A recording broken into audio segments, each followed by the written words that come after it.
Praise the Lord. Hallelujah. Thank you, Jesus. Thank you, Jesus.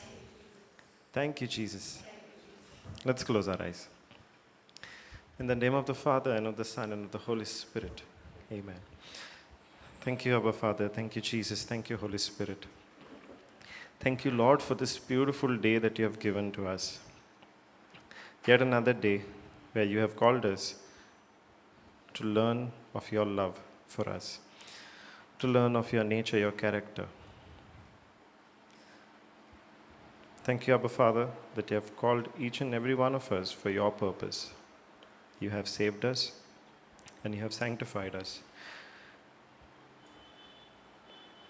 And you have given us your own Holy Spirit to carry on the work that you started, to take the gospel to our brothers and sisters.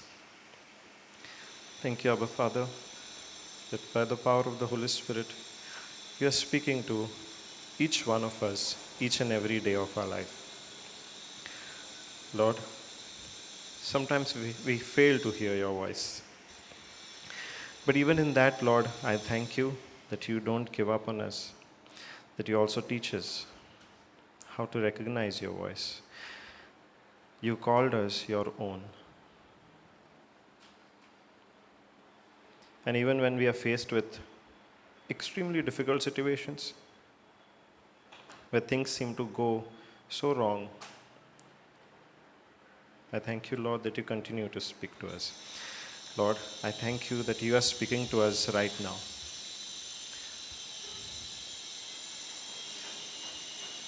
We have come to you with open hearts. We thank you, Lord, that you have enlightened our hearts and our minds to receive your word. To receive your word and to sow your word into our hearts. Thank you that you are teaching us how to prepare our hearts to be the good soil, so that your word that you have given us brings out a harvest. Brings out a harvest and becomes a blessing for us, so that we in turn can become blessings to our friends, to our family, to our neighbors, to all our loved ones, and even to the strangers who you bring into our path, so that your word reaches them.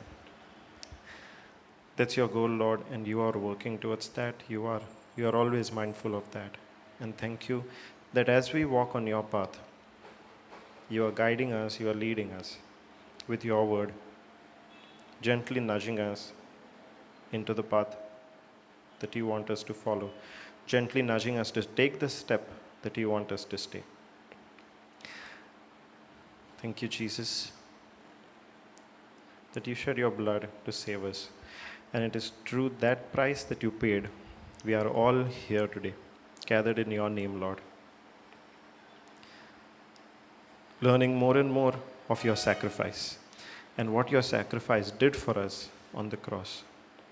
How you shed your blood to save us, and how it was the only price that could have ever saved us. No money, no riches of this world could have saved us, but only one thing, Lord, and that was your blood. And you did not hesitate to shed that for us. You always looked at the end goal, that each of us would be saved. Each of us would come to be the children of God. I thank you and I praise you that you have willingly shed that blood for us. Thank you, Holy Spirit, that you are speaking to us right now. Everything that we speak, Lord, everything that we discuss, let it be yours. Our Father, thank you and I praise you for this grace. In the mighty name of Jesus, amen. Hallelujah.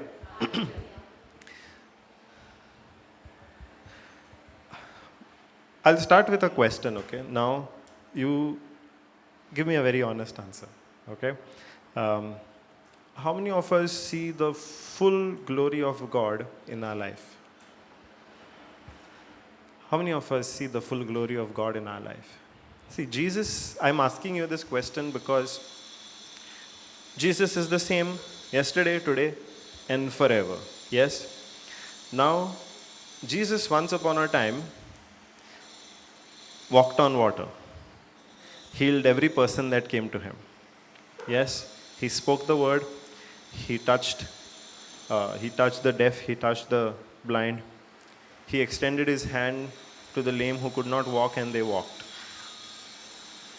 When anybody was oppressed with any demon, Jesus cast them out. When the disciples were struggling, they were in the midst of a storm, Jesus rebuked the storm. Now he did all those things. How many of you are seeing those kind of things in your life? Where suddenly yesterday there was only one loaf of bread in your kitchen and the next day you go and see there are two loaves. Nobody? But why then? I mean, if none of us is experiencing all of that, but what we do know is Jesus is the same yesterday, today, and forever. So if Jesus is the same yesterday, today, and forever, why did he do all those things at that time only and now he does not do?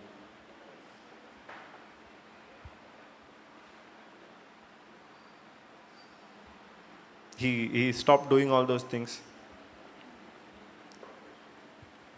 Did he, brother? He has already given us the authority to speak the word and to do it. But Jesus had done it already in the Bible. Okay. So Jesus has already given us the authority to do the same things that he did. Yeah. Yes. So today, if we are faced with a storm, then Jesus has already given us the authority to rebuke the storm which the enemy brings into our life, to rebuke that storm, and the storm has to obey us. Yes? Now, my next question would be, how many of us do it? I'll tell you why I'm asking this question. Because I know all of this. I've spoken of this many, many times, that we have been given the authority to rebuke the storm. We have been given the authority to speak to the mountain, and they have to obey us. But when the storm actually came, I became a chicken. The fear comes, but your focus will be on Jesus. If your focus is on Jesus, your fear will automatically go off. Praise God. So sister is saying, the storm comes, but when the storm comes, the fear also comes. But when the focus is on Jesus, then the fear goes out, and then and then we win the battle. Okay. But then, why do we keep failing? Now, every storm, you tell me, okay? Every storm that came into your life, were you able to take authority over every storm? By faith you can. Sorry? By faith you can overcome. By faith, you can overcome. What we can do and what we actually do, there is a difference between the two. Yes? So we can, that is true. We can speak to the mountain, we do it. But a lot of times we fail. Yes? Why am I the only one who fails? We fail. Then why do we fail? Because in what I went through recently, I could not think anything except the storm that was coming.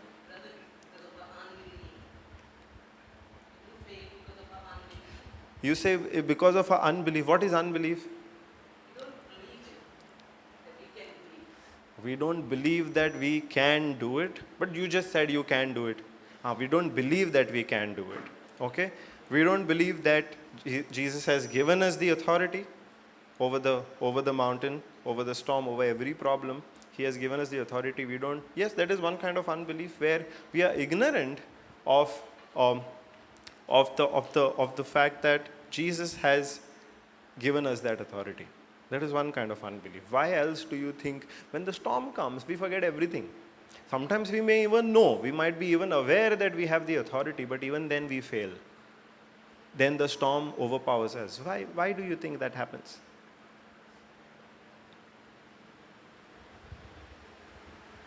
In your life, take an example of your life only. Yes, you don't need to tell me what exact storm came. But think of that storm where it was a very challenging time, and it was a very difficult time. But you knew at that time that you have the authority, and you also knew that you have to exercise that authority. But something stopped you. What is that something?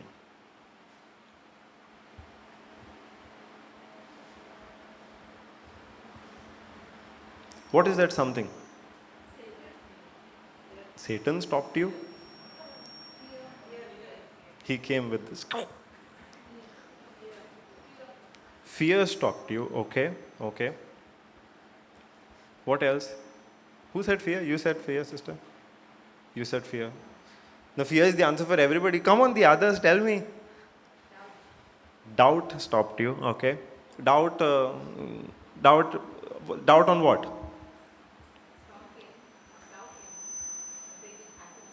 Whether, whether it will happen or no, whether the word of God actually works, whether that authority actually works. Yeah. Okay. What else?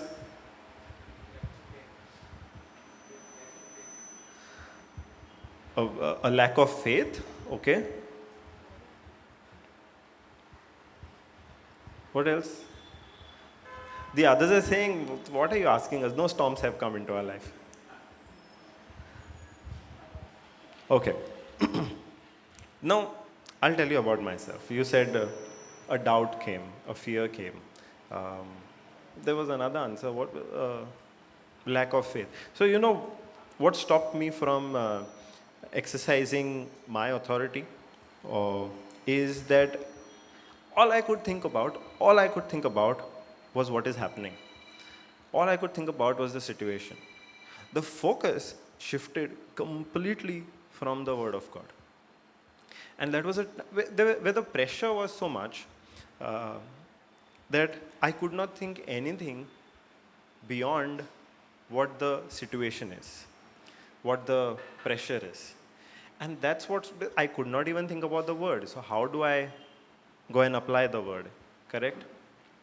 So, the pressure looking at the situation is what stopped me from actually applying the word of God, exercising the authority that Jesus had given me. It's not that I was not aware.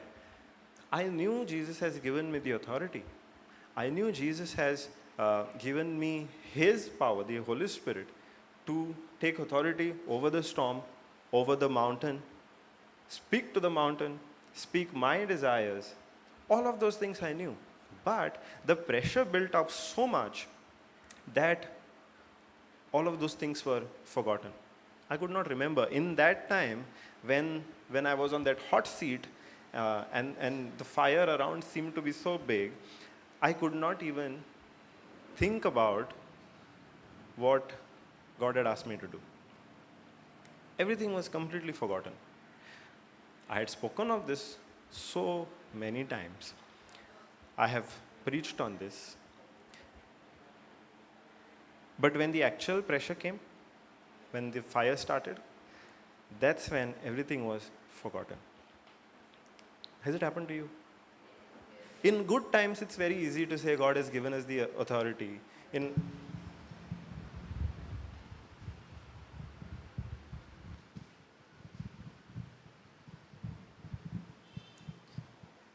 Praise Jesus. Better. So in good times, it is very easy to say, God has given me the authority. I need to command the mountain. I need to speak to the mountain. I need to rebuke the sickness. I need to rebuke the spirit that is that is creating strife in my family, and all of that. It's very easy when everything is going well. But when the problem actually starts, the problem speaks to us so loudly that the word of God is choked. Is choked. That's what we learn in the four soils also, right? That's what we learn in the four soils also, where in the third soil the seed is sown. We all have the seed. We all have the seed. We all have the knowledge of our authority, of a believer's authority in Jesus Christ. But when the worries of the of the world start coming in. When the bills have to be paid, when, uh, when all you're seeing is there's nothing left for tomorrow. What do you do then? That's when those worries start speaking to us so loudly that the voice of God shuts off. It is choked. The Bible uses the word choked. We can read that in Mark 4, Mark chapter 4, where Jesus is teaching on the parable of sowing, the parable of the sower and the seed. All these cares of the world choke the word so much that when we are in that moment of trouble, the word does not even come to our mind. All that comes to our mind is the situation, the problem, things going wrong.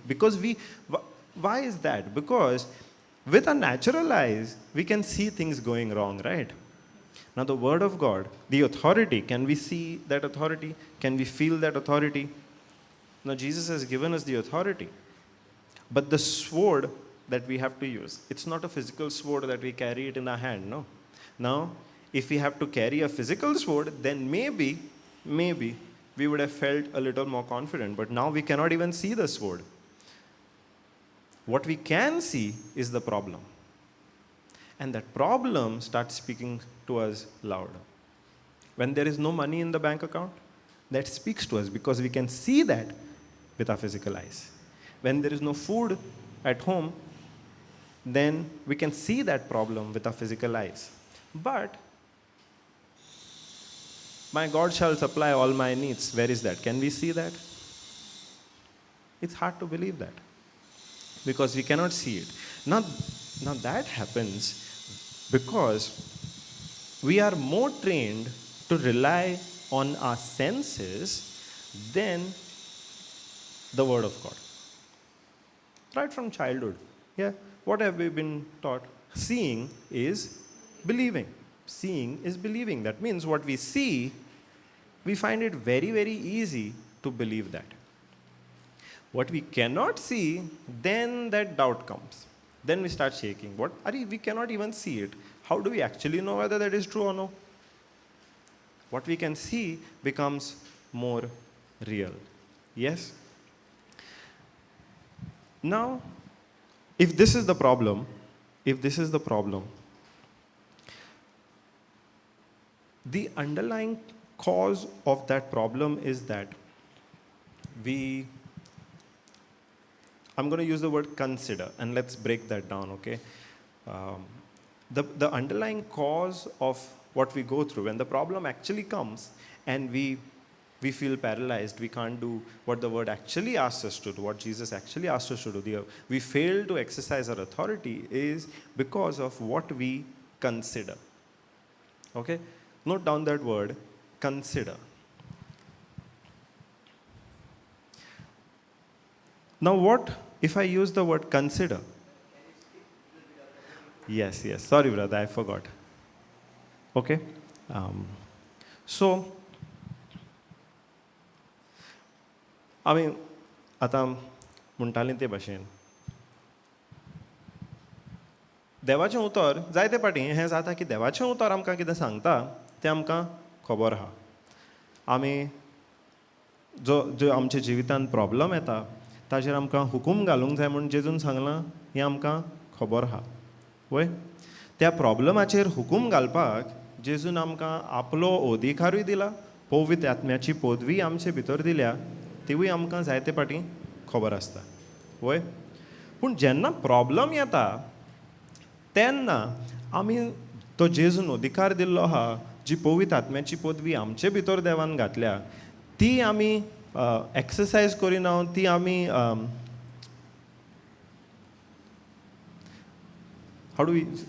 आमी उजार करिना आमच्या प्रॉब्लमाचेर जोयत व्हरपाक, आमच्या प्रॉब्लमांतली भायर सरपाक. जेन्ना ते देवान दिल्लो अधिकार आमी यूज करिना तेन्ना कित्याक लागून आमी फेल जाता? तो हाजो एक मेन जायते पाटी प्रॉब्लम येता खरें, बट त्या प्रॉब्लमान देवान जें कितें सांगलेलें आहा तितलें आमी विसरता आनी जो प्रॉब्लम आमकां कितें आमचे लागीं कितें उलयता, जो प्रॉब्लम आमकां कितें दिसता ताचेर आमचें सगळें ध्यान मन वेता. पूण देव आमकां कितें सांगता ताजेर ताजो आमकां उगडास लेगून येना. आमी जाणो बऱ्या वेळार जेन्ना सगळें बरें आहा, सगळें सुसेगाद चलता, तेन्ना आमच्या मनान आमकां देव कितें सांगता तें बेस बरें खबर आसता. पळय, ताजो उगडासूय जायते पाटी येता. जायते पाटी हें जाताय की आमी कोण दुसऱ्या आनीक कोण जरी प्रॉब्लमान आहा जाल्यार ताका एडवायस दिवपाकूय आमचे लागीं खूब सोंपें जाता. कोण म्हणटा आपूण दुयेंस आहा वो आनीक कसली आडकोळ आहा जिवितान, तेन्ना देवाच्या उतरा प्रमाणें ताका एडवायस दिवपाक इजी जाता वो ना? आमचे लागीं तेंच हांव म्हणटालो की जायते पाटी हांवेनूच येवन हांगा कितले पाटी प्रीच केलां. देवान आमकां अधिकार दिल्लो आहा, पवित्र आत्म्याची पदवी देवान आमचे भितर घातल्या, ती आमी उजार करूंक जाय. हांगा येवन प्रीच करूंक खूब सोंपें. जेन्ना आमी आमच्या कोणा लागीं घरच्यां लागीं उलयता, फ्रेंडा लागीं उलयता, जेन्ना ते आमकां सांगता अमको प्रॉब्लम आहा, तेन्ना तांकां तो एडवायस दिवपाकूय खूब सोंपें जाता न्हू. पूण जेन्ना प्रॉब्लम आमच्या जिवितान येता तेन्ना तोच एडवायस आमच्या जिवितान लागू करूंक खूब डिफिकल्ट. तेन्ना आमचे हात बांदून वेतात. कित्याक? आतां हॉट सिटार कोण आहा? आतां सिट्युएशन डिफिकल्ट कोणाचें जालां? आमचें. जे मेरेन दुसरो कोण प्रॉब्लम फेस करता, as long as somebody else is facing the problem, we are not on the hot seat, no. Ideally, God asks you to do this, you have to do this. Keep confessing 1 Peter 2:24. Keep confessing by the wounds of Jesus you have been healed. Speak to the mountain. Come on, speak to the mountain. It becomes very easy to tell somebody else. But when the time comes for us to practice that same thing, it's not difficult advice. जो advice पेल्याक लागता, तोच advice आमकांय लागता. Same न्हू principle.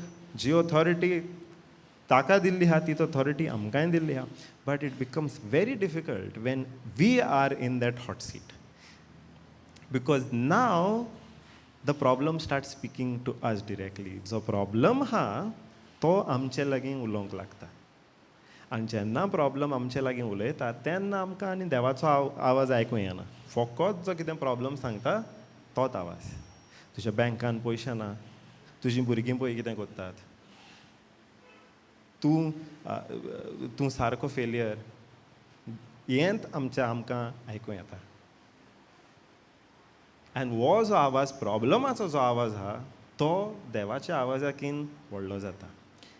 देवाचे आवाज, आनी जेन्ना हें जावंक लागता तेन्ना आमच्या मनान लेगून येना, आमकां उगडास पासून उरोना. अरे देवानूय आमकांय ती ऑथॉरिटी दिल्ली आहा. ह्या प्रॉब्लमांक विसरोन आमी ती देवान जी ऑथॉरिटी दिल्ली आहा ती आमी यूज करूंक जाय म्हणून मनान येवंक खूब आगोड जाता. आतां हें आगोड जाता हांव म्हणटालो because of what we consider. या we find it difficult because of what we consider. Now what is the meaning of the word consider?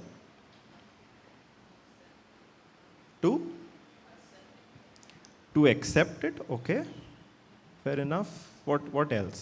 There's something more to it. What is the meaning of the word consider?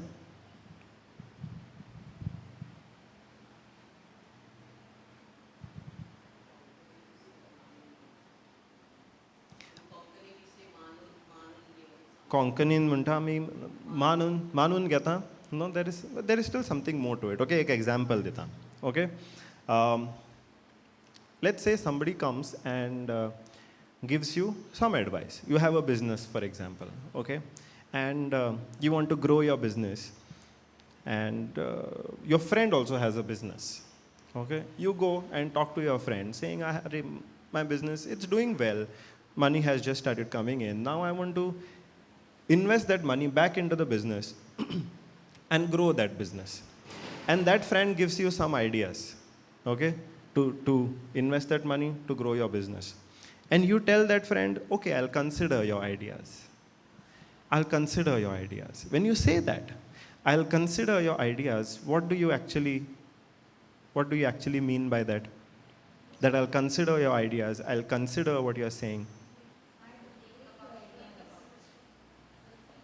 I will think about it. I will think about it. कोंकणीन म्हणटा न्ही आमी, कोणें कितें येवन सांगलें, okay पळयता, चिंता, टायम दी म्हाका चिंतपाक म्हणटा न्हू. That is what is considering. Considering is when we, that is one meaning of consider. What we continuously think about. Yes, what we continuously think about. What we ponder on. What we meditate on.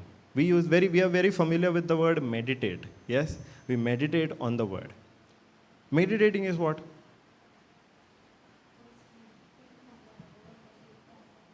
To ponder on that word, to think about that word, to see how it applies to our life, to see how I can take that word and apply in my situation.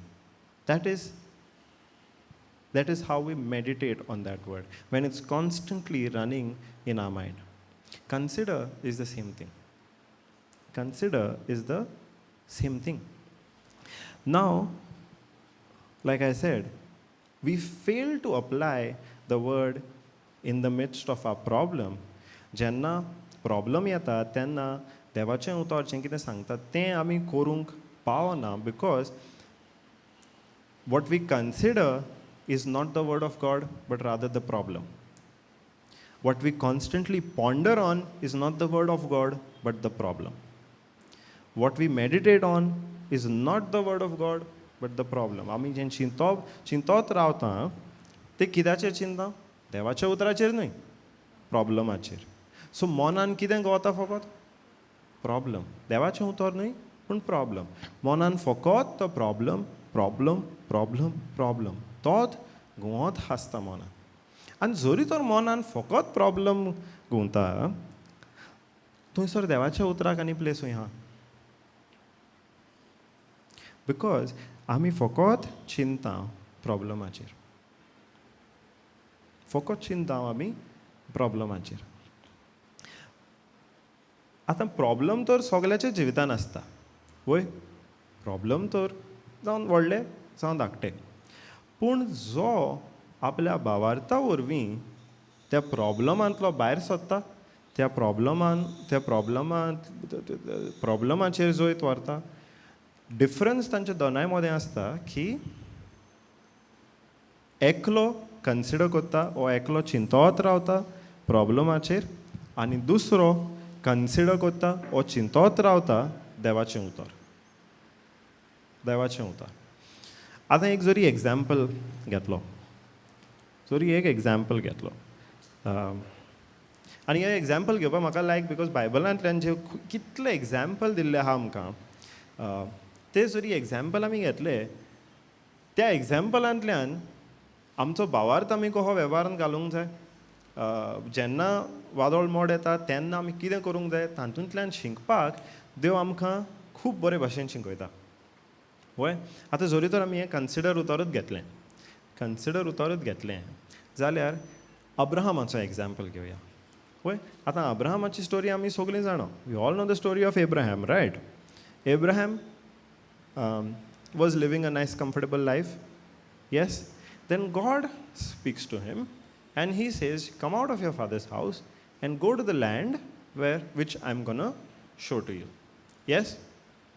And then God makes Abraham another promise that it is through your seed that I'm going to bless all of the nations. Yes. Correct? Now Abraham did not have even one son. Yes. And nor did he, even immediately after God made the promise that through your seed I'm going to bless the nation, all of the nations of the world, the next year he did not get a son. There was a time period. Yes, there was a time period. Now that time period was how much?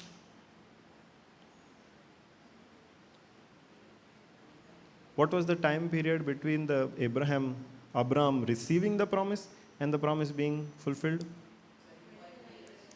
25 years. Now, if you look at the situation from Abraham's perspective, he had to wait for 25 long years. Sometimes I have said, God, I have prayed. I have prayed for something, and again, Mark 11:23 says, whatever you have prayed for, believe that you have already received it, and it shall come to pass. You shall have it. I have done that. I have prayed and I have believed. I have taken an action also based on that. But what I prayed for did not come to pass. And I have said, God, why are you delaying? If you can't even do this, what is the point of following you? What is even the use of all of this? The people in the world, they do whatever they do, they are prospering so much. If what they're doing is so wrong, but they're still prospering, no. What is the use of following uh, all of these systems and all of these this advice that you give us if what we have prayed for and we have believed does not even come to pass?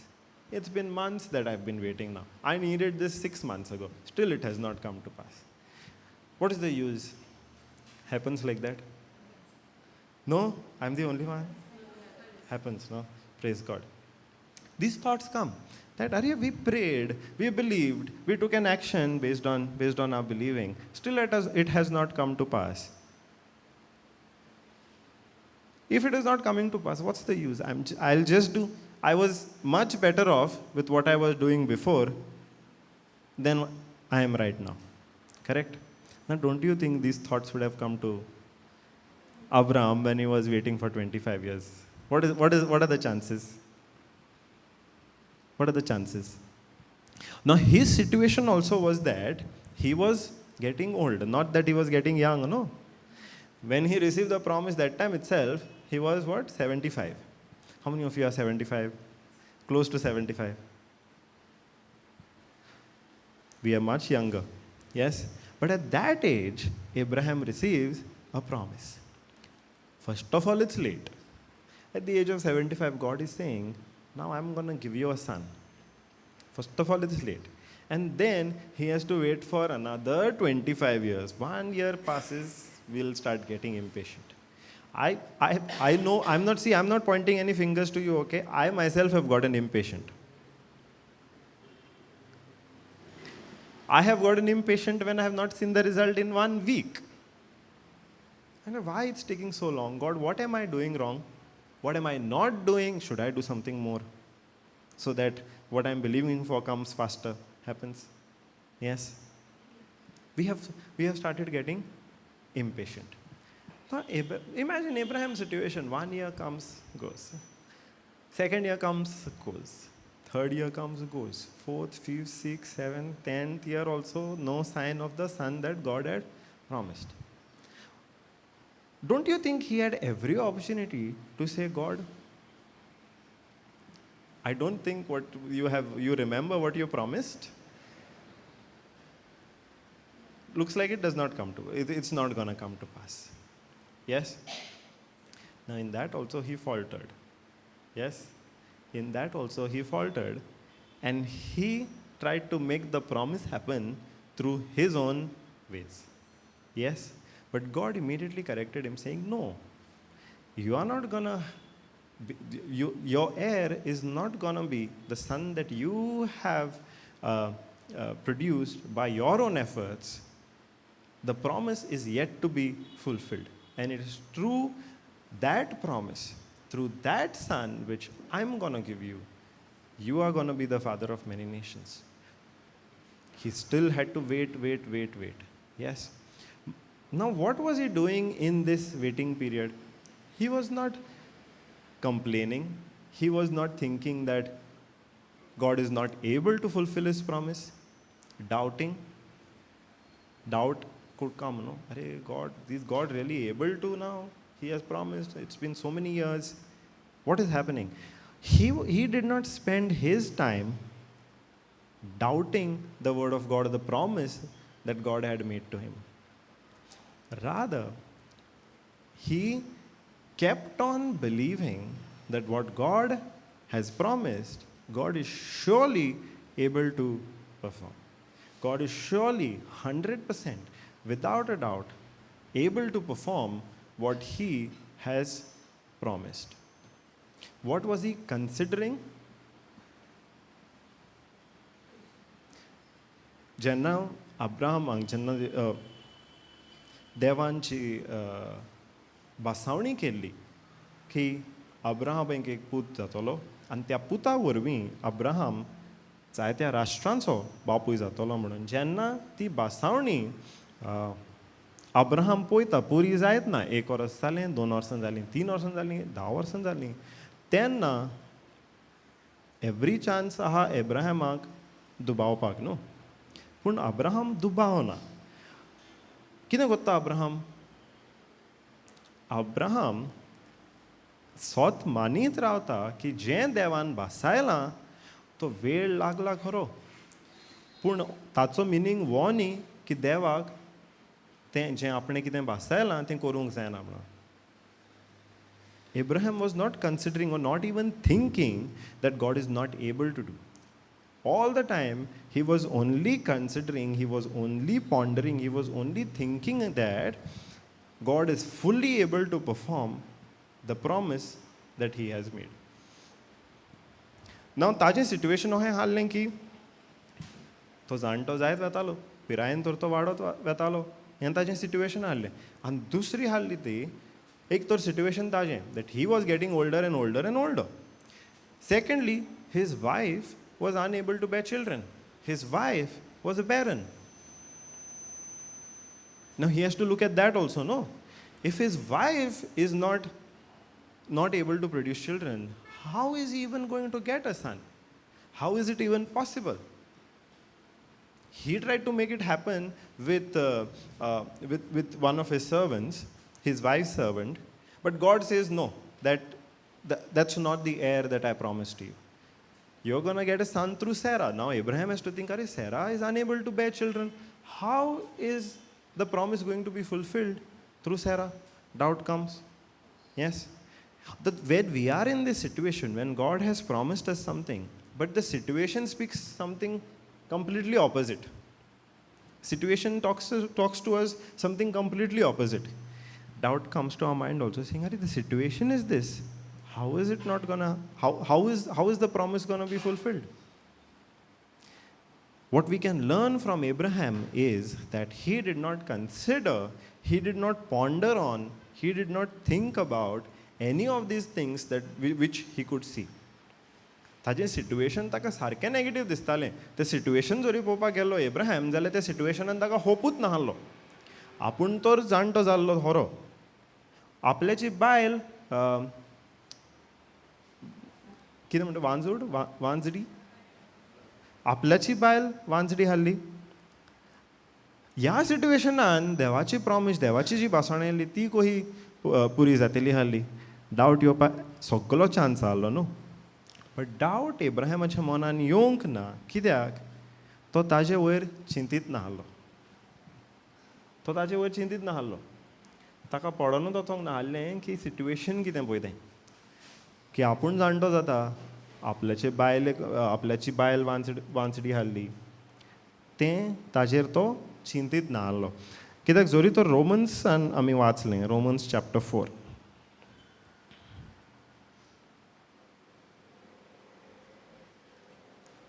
Romans chapter 4, जरी तर Bible आहा Romans chapter 4 verse 19 वाचात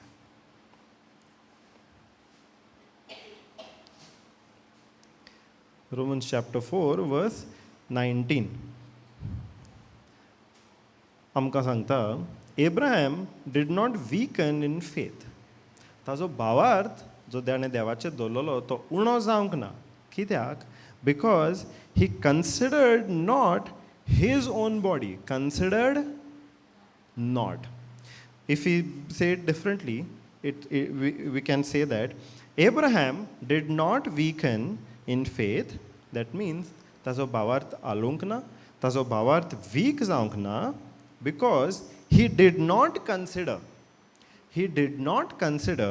his own body, which was as good as dead, since he was about 100 years old. Or the barrenness of Sarah's womb. That Sarah was barren. He did not consider. That means, what did we say? What is the meaning of consider? What did we say consider means? Consider means what? To think about continuously, to ponder on, to meditate on.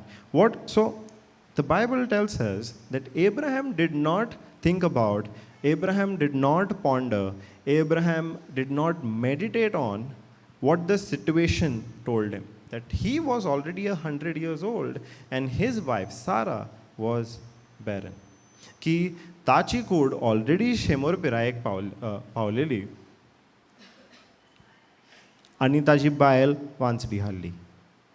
हे हाचेर Abraham कांयच चिंतिना, हाचेर Abraham नियाळीत ना. But all the time he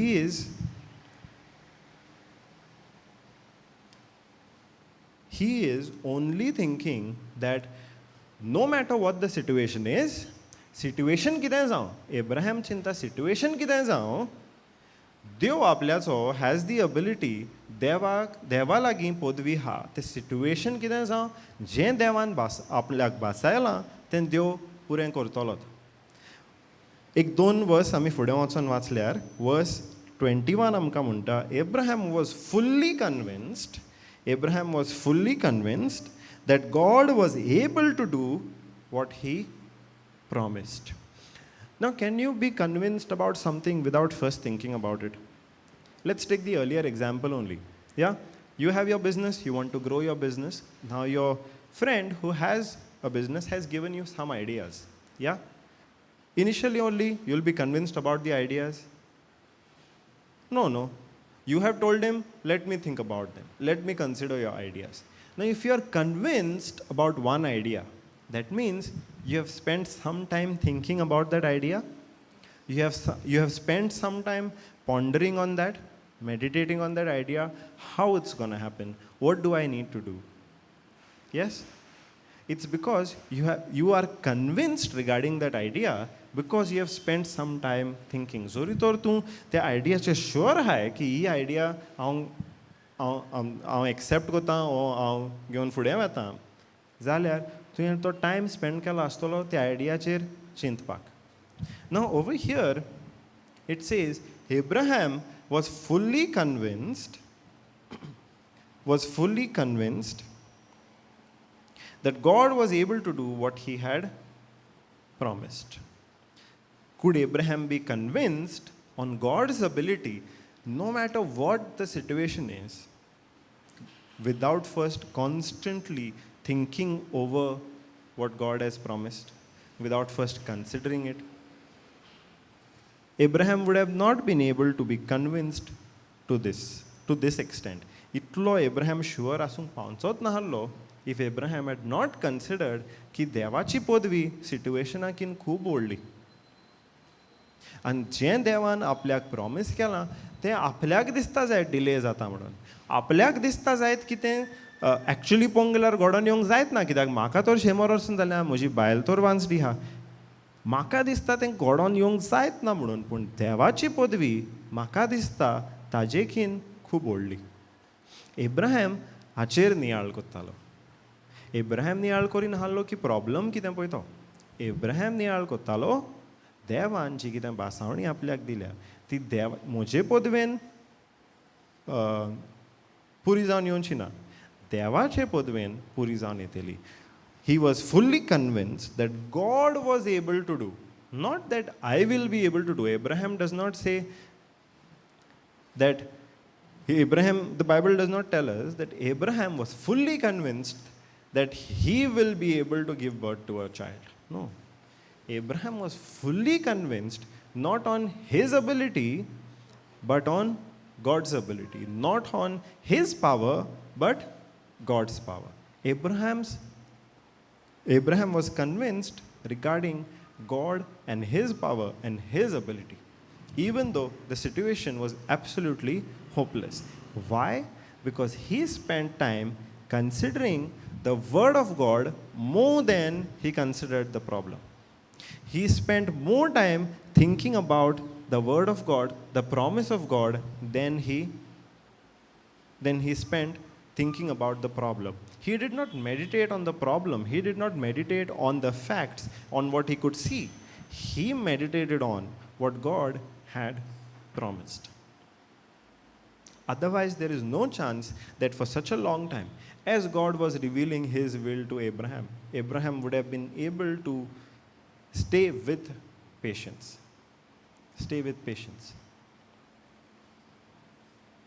Later on also, when Abraham actually gets his son, Isaac, and then when Isaac is grown up, God tells Abraham, you go and sacrifice your son. Now, over there also, Abraham could have said, you made me wait for 25 years. Now you're telling me to go and sacrifice? What was the point of waiting for 25 years? Correct, no? If I was in that place, this thought would have definitely come into my mind. Because see, the way I was, no, I always thought of what is the easiest thing to do. And if somebody asked me to wait for 25 years to get something, and then that somebody comes and says, give that thing to me, I would be like, why did you tell me to go through all of this for 25 years? What was the point? What was the reason? Even at that time, Abraham did not consider the situation. Abraham only considered what God had promised. Let's you can make a note, or you can go to Hebrews 11:9 or 19. Hebrews 11:9 or 19. 19. Hebrews 11:19. Okay. In Romans 4:19, what did we see? Abraham did not consider that he was old, close to 100 years, or that his wife was barren. That was the situation that he could see. But Romans 4:19 says he did not consider all of that. But Hebrews 11:19 says, Hebrews 11:19 tells us what he did consider. Even when God had asked him to sacrifice his son, Abraham, I'll read Hebrews 11:19. He considered, okay? See the difference, okay? Make a note of the difference. Romans 4:19 says he did not consider. Romans 4:19 says he did not consider. Hebrews 11:19 says he considered. He considered that God was able to even raise Isaac from the dead. See, what had God asked him to do? You now sacrifice Isaac. At that time, Abraham did not complain. A lot of times we see these videos on YouTube. We see these movies where Abraham is crying to God, saying, God, why are you asking me to do? I can't do this. This is so difficult. A lot of videos are there. I don't know whether you have come across those videos. If not, good. Thank you, Jesus. Don't go and search.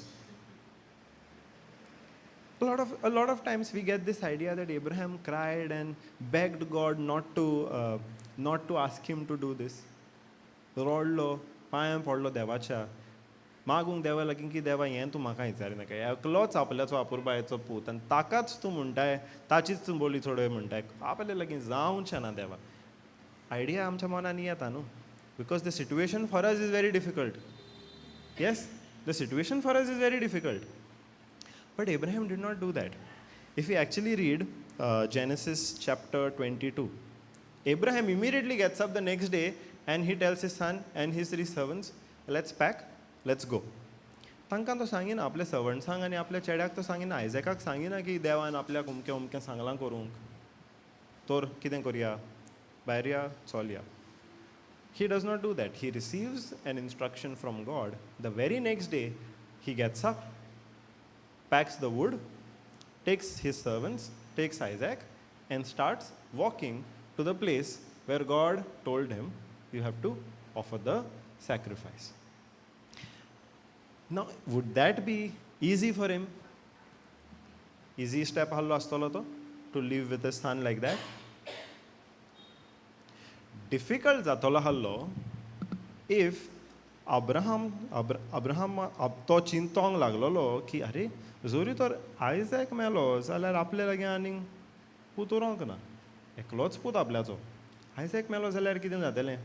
जोरी तर हाचेर तो नियाळ करूंक लागलोलो, हाचेर तो चिंतूंक लागलोलो की प्रॉब्लम इफ आय जोरी तर आपणे आयझॅकाक सॅक्रिफायस केलो जाल्यार प्रॉब्लम जातलो, त्या प्रॉब्लमाचेर जोरी तो नियाळ करूंक लागलोलो जाल्यार ताका खूब डिफिकल्ट जातलें आहलें.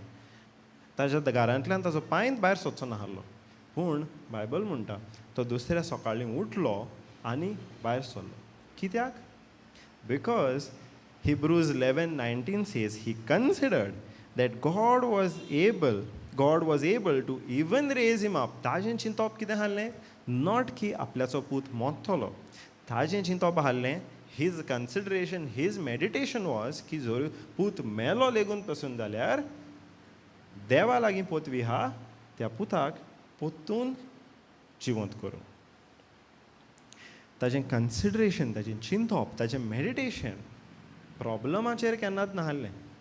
ताजें कन्सिडरेशन, ताजें चिंतप सदांच देवान जी कितें बासावणी केल्या आनी देवाची पोदवे वरवीं जी ती बासावणी पुरी जातली ताचेर आहलें. His focus, his thoughts were never on the problem. His focus, his thoughts were always on the promise of God and God's ability to fulfill that promise. Now, that wouldn't have been possible if he had not considered God more than his problems. Yes?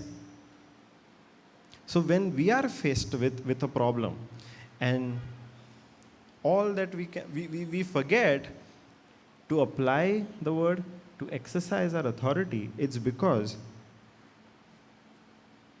we consider the problem more. But good, the Bible gives us these examples. Yes? Good, the Bible gives us these examples.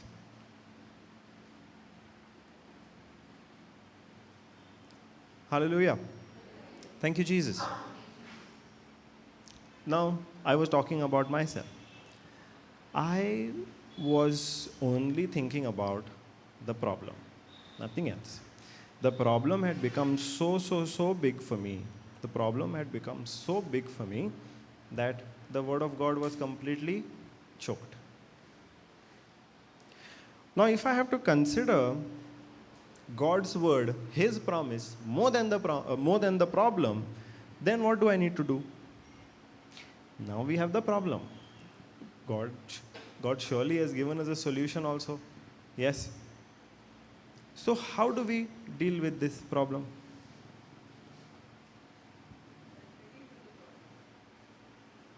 That's the only thing you're not able to do, no? Speaking to the problem that's the very thing that you're not able to do. Because all that you're seeing is the problem is so big. Because all that we are considering is the problem is so big. All that we are meditating on is the problem. And the very thing that we are supposed to do, is we are not doing because we are considering the problem more than the Word of God. How do we fix that?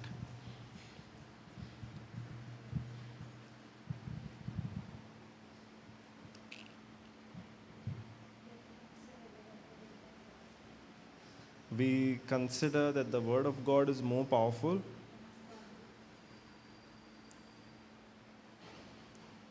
We say that again, sister. We have to consider that the Word of God is more powerful than the problems. Yes, very simple. The solution is we are thinking too much of the problem. No, sister is saying, stop thinking of the problem. Now you start thinking about the Word of God. Praise God. See, it becomes difficult to stop thinking about the problem and think about the Word of God is because we have not trained ourselves to do it. If we are trained, then let's take any of your children play football, cricket, any sport for their school, college. Yes? Okay, you watch cricket brother? Cricket पळयता? Football पळयता न्हू? खंयचे पळयता? आमची गोंयची पळयता or युरोपाची? हां? रोनाल्डोक पळयता? पळय न्हू, आतां तो रिटायर जावंक पावलो खरो, बट ताजी इनिशियल इयर्स पयलोच जेन्ना तो शॉपार लागलोलो तेन्ना ताजी अबिलिटी जी आहली तो जे भाशेन शोतालो that was the same as what he is doing now. No, now he is a much better player. Yes? How do you think that happened?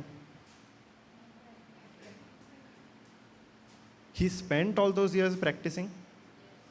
Yes? Yes? आमचे क्रिकेट प्लेयर पासून इंडियाचेच धरया, ते 17-18 वर्सांचे आसता पळय तेन्ना टिमीन येतात. जी गेम ते तेन्ना शोता 17-18 वर्सांचे एजीर, ते रिटायर जाता ते एजीर पासून सेम गेम आसना न्ही तेंची.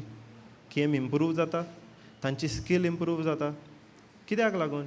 कित्याक तांणी ती इतलीं वर्सां स्पेंड केल्या एवरी डे ट्रेन करपाक. ते ट्रेनिंगांतल्यान गेल्यात. येस? जावं हिंच्याय स्पोर्टान जावं, क्रिकेटीन जावं, फुटबॉलान जावं, बास्केटबॉल जावं आनी कसलोय स्पोर्ट जावं. If that player has to improve his skill, if he has to get better, then they have to train each and every day. Yes? When we play in the fields, yes, in that small ground only, amka six marpa is very difficult. Very rarely six patta. Yes? But in that same field, the professional players can score very easily. Why? Because what was difficult for them also in the beginning became easy when they practiced. When they practiced. I was watching one documentary about a footballer. And that footballer was known to take very good free kicks. You keep the ball in one place and then you kick. He was very good to score from that position. Now, the reason that he found it very easy to score is because he practiced that taking that kick more than 100 times each day. Only when he went through that training, what was difficult in the beginning became easy. Because from point A, where something is difficult, to point B, where something is easy, in between is that daily practice. In between is that daily practice. Now, if focusing on the Word of God is difficult for us today, can it become easier? No?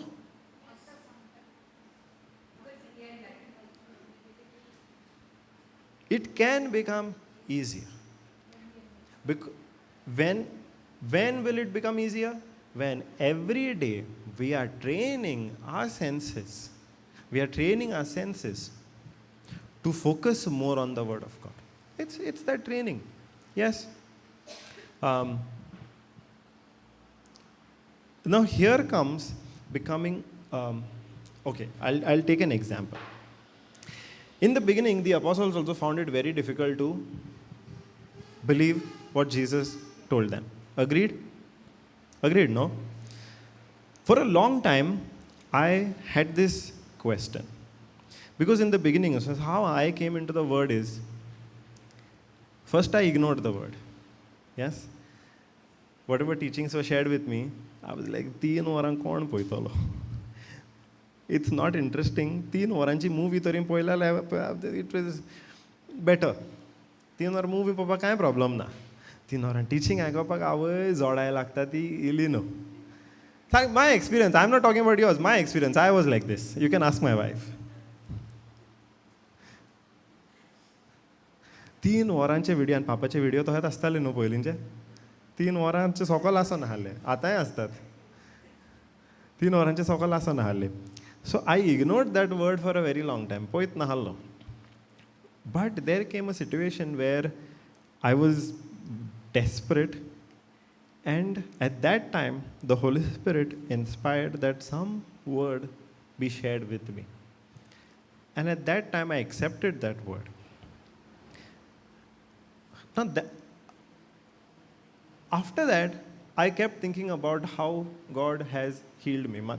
I came into the word because the very first miracle that I saw in my life is my own healing. Yes. So, in the beginning, it was all the time fresh in my mind what God has done for me, how God has healed me. So, it was there fresh in my mind. And I used to think, these Israelites, when they came out of Egypt, God did so many things for them. How in just a few days they forgot everything? God did one thing in my life, and I remember it for a very long time. Now, God brought them out of Egypt. They did not have to fight. The army was behind them, chasing behind them. They did not have food. They did not have water. Everything God had done for them without they having to do anything. God had protected them. God had given them food, water, drink, everything that they needed, God had given them. How did they forget all of this so soon? Because when they came to the promised land, they सारखे दारार पाले त्यांना ते म्हणता आम्ही भितर वचो ना थिंगा जायंट आमचे लागीं ते जायंटा लागीं फायट कर जायंटा लागीं फायट करूंक जावचें ना एज इफ पयले इजिप्तकारां लागीं आपणे फायट केल्या इजिप्तकारां लागीं कोणें फायट केली तांणी आपणे देवान केली न्हू पूण आतां म्हणटा हे जायंट जे आहा प्रॉमिस लँडान तांचे लागीं आमी फायट करूंक जावचें ना forgetting that previously God had fought for them, God had protected them, God had provided. I could not understand for a very long time how did they forget? How did they forget? The same thing was happening with the apostles. Same thing was happening with the apostles. If you read in Mark 6, let's go to Mark 6.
Praise Jesus. So in Mark 6, what happens is, Jesus feeds 5,000 with five loaves of bread and 2 fish. Yeah? Jesus feeds the 5,000. Jesus feeds the 5,000. Okay? Now the apostles see that. And 5,000 other people see. 5,000, it says 5,000 just men. There are surely women over there. There are surely children over there because who brought the bread and the fish was a child. So it is definitely close to 10,000 people. Now imagine feeding 10,000 people. आमचे लागीं काजारांक 400 लोक जाता तोच आमकां खूब जाता होय Imagine feeding 10,000 people with 5 bread and 2 fish. Was it something small? Yes? Sisters giving all opposite answers, you know. You said yes? Was it a small thing? It was a small thing, but with the blessing of Jesus, it increased. No, Ray. The miracle is a small thing. That's what I'm asking. What he had was a very small thing.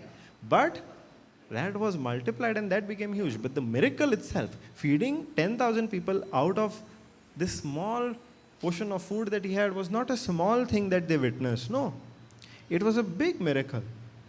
So Jesus does that. Jesus does that. All of those people witnessed this. The apostles witnessed this. And after that also, they were left with more than what they first had. Yeah? They had not 5 bread and 2 fish. In the end, they were left with 12 baskets. They were left with more than what they initially had. The apostles witnessed that. The apostles witnessed that. And after that, what Jesus does is, he tells his disciples, I'm going to go aside and pray for a little while. You get into the boat and cross the river. You get into the boat and cross the river.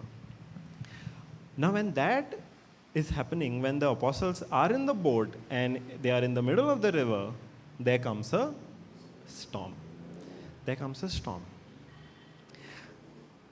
Now they are struggling in that storm. And the time that the Bible tells us is, they were in that river for close to 9 hours. 9 hours. Apparently, that river, people who have been to the Holy Land, there are boat rides now over there. And apparently, to cross that river, it takes about 2 hours. It takes about 2 hours. Now, for these apostles, it would have been very easy, because they are fishermen after all. They're fishermen after all. They knew that river. They've been in that river so many hundreds, thousands of times before. Yes? Still, they are struggling in that storm to cross the river.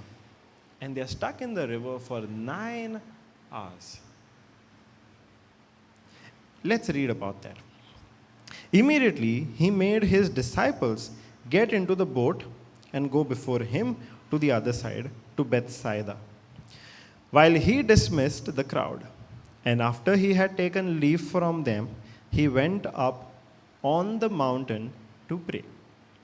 And when evening came, the boat was out on the sea, and he was alone on the land. And he saw that they were making headway painfully, that they were finding it very painful, very difficult to keep going forward. For the wind was against them. Yes? Why were they? Sorry? Which verse? Mark 6, verse 45 onwards. Mark 6, verse 45 onwards.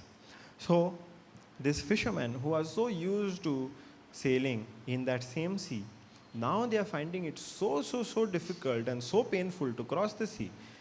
खूप आडकोट तेका जाता ती river cross करून वचोंक, की जी river cross करूंक 2 वरां लागताली नॉर्मली, ती आतां तांकां 9 वरां लागता थिंगाच आहा ते फुडें वचोंकूच तांकां जायना, बिकॉज दुसरे वाटेन जें वारें येतालें तें सारकें स्ट्रॉंग आहलें आनी त्या वाऱ्याचे अगेन्स्ट ते वचोंक तांकां जायना आहलें. And about the 4th watch of the night, he came to them. Jesus came to them, walking on the sea. Now imagine the situation. Who's a fisherman among them? The apostles. They were fishermen. Many of them were fishermen. Not all. Many of them were fishermen. Who knows the sea more? The fisherman or Jesus? What was Jesus doing? He was a carpenter. Yes? They knew the sea more than Jesus. When the storm hits, they should have been able to navigate the storm, get out of that storm, or just row in a way to come out of that storm better than Jesus. They would have known this better than Jesus. But right now, they are struggling. And Jesus is coming on water, walking. Is that again a small thing or a supernatural thing that God in His ability had done? Yes? He came to them walking on the sea, and he meant to pass by them. But when they saw him walking on the sea, they thought it was a ghost and cried out. For they all saw him and were terrified. They all saw him and were terrified. Now, they had already seen Jesus do so many supernatural things. How come they did not expect him to again come and save them supernaturally? And when they actually saw something supernatural happen, why did they get scared? See, it's not that they are seeing something like this for the first time. No. They have seen so many people being healed miraculously. Bread and fish multiplying miraculously. Now again they are seeing something supernatural. But instead of feeling happy about it, instead of feeling confident in that supernatural thing, they are feeling scared. Why?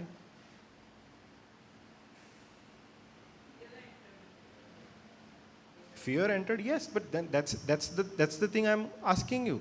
How come they were fear entered? They should have been hopeful. No, okay, Jesus has done so many supernatural things previously. In this situation also, he is surely able to do something supernatural. And then they actually see something supernatural happening. Somebody walking on water.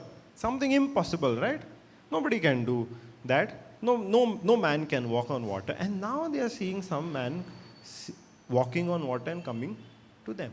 Again, something supernatural. Their thoughts should have gone immediately to, that must be Jesus. Because Jesus is the only one they have seen doing supernatural things. The thought should have gone immediately to Jesus. But it does not. They get scared. Why? Lack of faith? No. They had faith. You see, if they did not have faith, so what was the instruction? So if you read, what I read from, it's the ESV version. Okay? If we read from the KJV version, it says,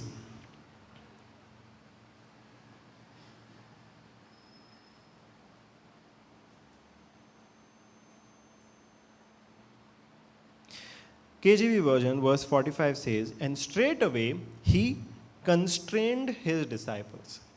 Another version will say, he compelled his disciples. Now, these words, in the ESV, it says, he made his disciples. Made his disciples, constrained, compelled, means that he kind of forced them to go. He pushed them to go. Now, if he had to force them, there would have been some resistance from them. Maybe they did not want to go. You see, they were all fishermen. They were all used to the sea. You think at that time, tanchalagi mobile halle weather check kurung. No. They would have been trained to know when a storm is supposed to come. Correct? Now also, fishermen. Can दोरयाचो behaviour कितें आसता तो ते पारकुपाक ते जाणो आसता आयज lagoon fisherman तांचे लागीं उलयल्यार ते सांगता दोरया कसो बिहेव करतलो पळय तो वय सो त्याय टायमार तुमकां दिसना ह्या अपोस्टलांक खबर आसली आसतली की आरे बाबा एक स्टॉर्म येवपाचें आहा म्हणून कित्याक त्या टायमार स्टॉर्मां जायतीं येतालीं ती सीवूच चोरली थिंगा स्टॉर्म जायतीं येतालीं हुंयचे केन्ना स्टॉर्म येवपाचें आहा तें ह्या तारवट्यांक खबर आसतली हाल्ली मे बी ताका लागून तांकां ते बोटीन वचोंक नाका हाडलें पूण जेजून सांगलां म्हणून ते वेतात सिट्युएशन तांकां सांगता वचो नाका पूण जेजू म्हणटा तुमी वचात सो जेजूचेर पातयेवन ते वेता trusting Jesus and obeying his instructions they decide to go. They decide to go. Now, when they are actually in the storm, don't you think they could have turned and come back to the shore? Because they are going from this side to that side. Yes? When they are going, they are not able to proceed because the wind from that side is very strong. The wind coming from that side is very strong. They are still trying to go ahead. Even though the wind is stopping them, they are still trying to go ahead. Now, if they have to simply turn back, that same wind which they are fighting against, that same wind would have pushed them back in this direction. Yes? Can you imagine it? The same wind, no, if they only had to turn, they would have gone back to the shore. But they do not do that. Why? Because they are following Jesus' instruction, which told them, get into the boat and go to the other side. It was their faith. It's not that they did not have faith. It's because they had faith in Jesus' word, they were still continuing to cross the river. They did not turn back and come saying, no, there is a storm, we can't go ahead. They continued. Why? Because they had faith in Jesus and his word. But at that time in the storm, they are struggling. In the storm, they are struggling. And when they actually see something supernatural, they get scared. They get scared. Now, the reason for this is explained later. I'll read. Okay? They thought it was a ghost and cried out, for they all saw him and were terrified. But immediately, Jesus spoke to them and said, take heart, it is I. Do not be afraid. And he got into the boat with them, and the wind ceased. Immediately Jesus sees them. They are scared. They are scared. So immediately Jesus gets into the boat and he says to them, take heart, take courage. It is I, Jesus. Don't be afraid. And as soon as he gets into the boat, the wind that was stopping them from crossing to the other side, it stops. And they were utterly astounded. They were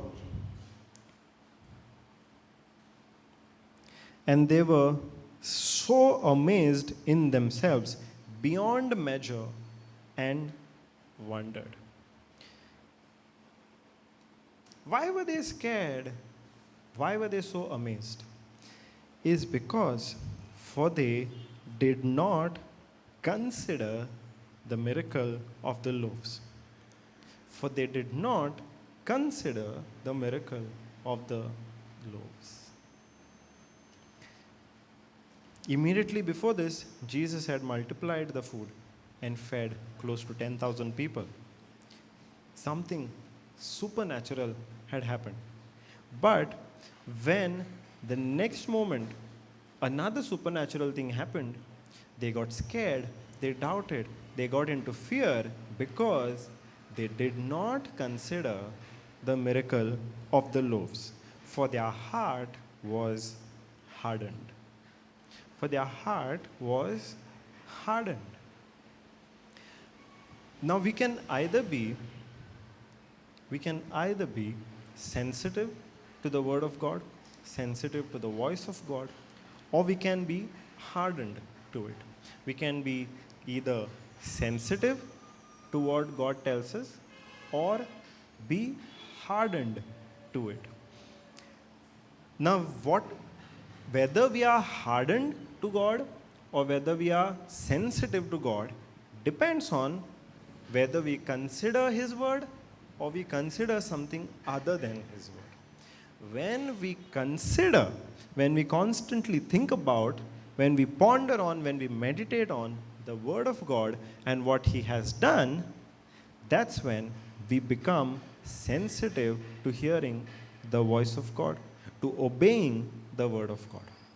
But if we are considering, thinking about, pondering, meditating on our problems, on things which are not according to the word of God, then our hearts become hardened.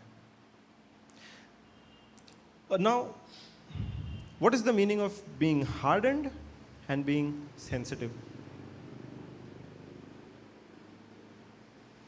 What is the meaning of being hardened and being sensitive? Two things. To receive the fullness of life from God, we have to be sensitive to His word. And we have to be hardened to the situation. Now, Abraham was sensitive to the word of God that he had received. And he was hardened to the situation, to the problem. What do you think is the difference?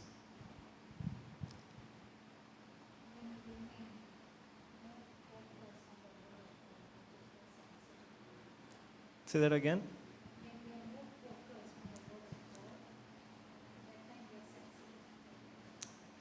Only if you are sensitive will you be able to focus more on the word of God. That's what. That focusing on the word even when the problem is so big, that is sensitivity. But see, I'll give you an example. Any of you live next to a railway track? Nobody? Okay. You have seen a railway track, no? That railway crossing? Yes, no? Now, next to the railway crossing, let's imagine there is a house. Do you think those people living in that house will get peaceful sleep in the night?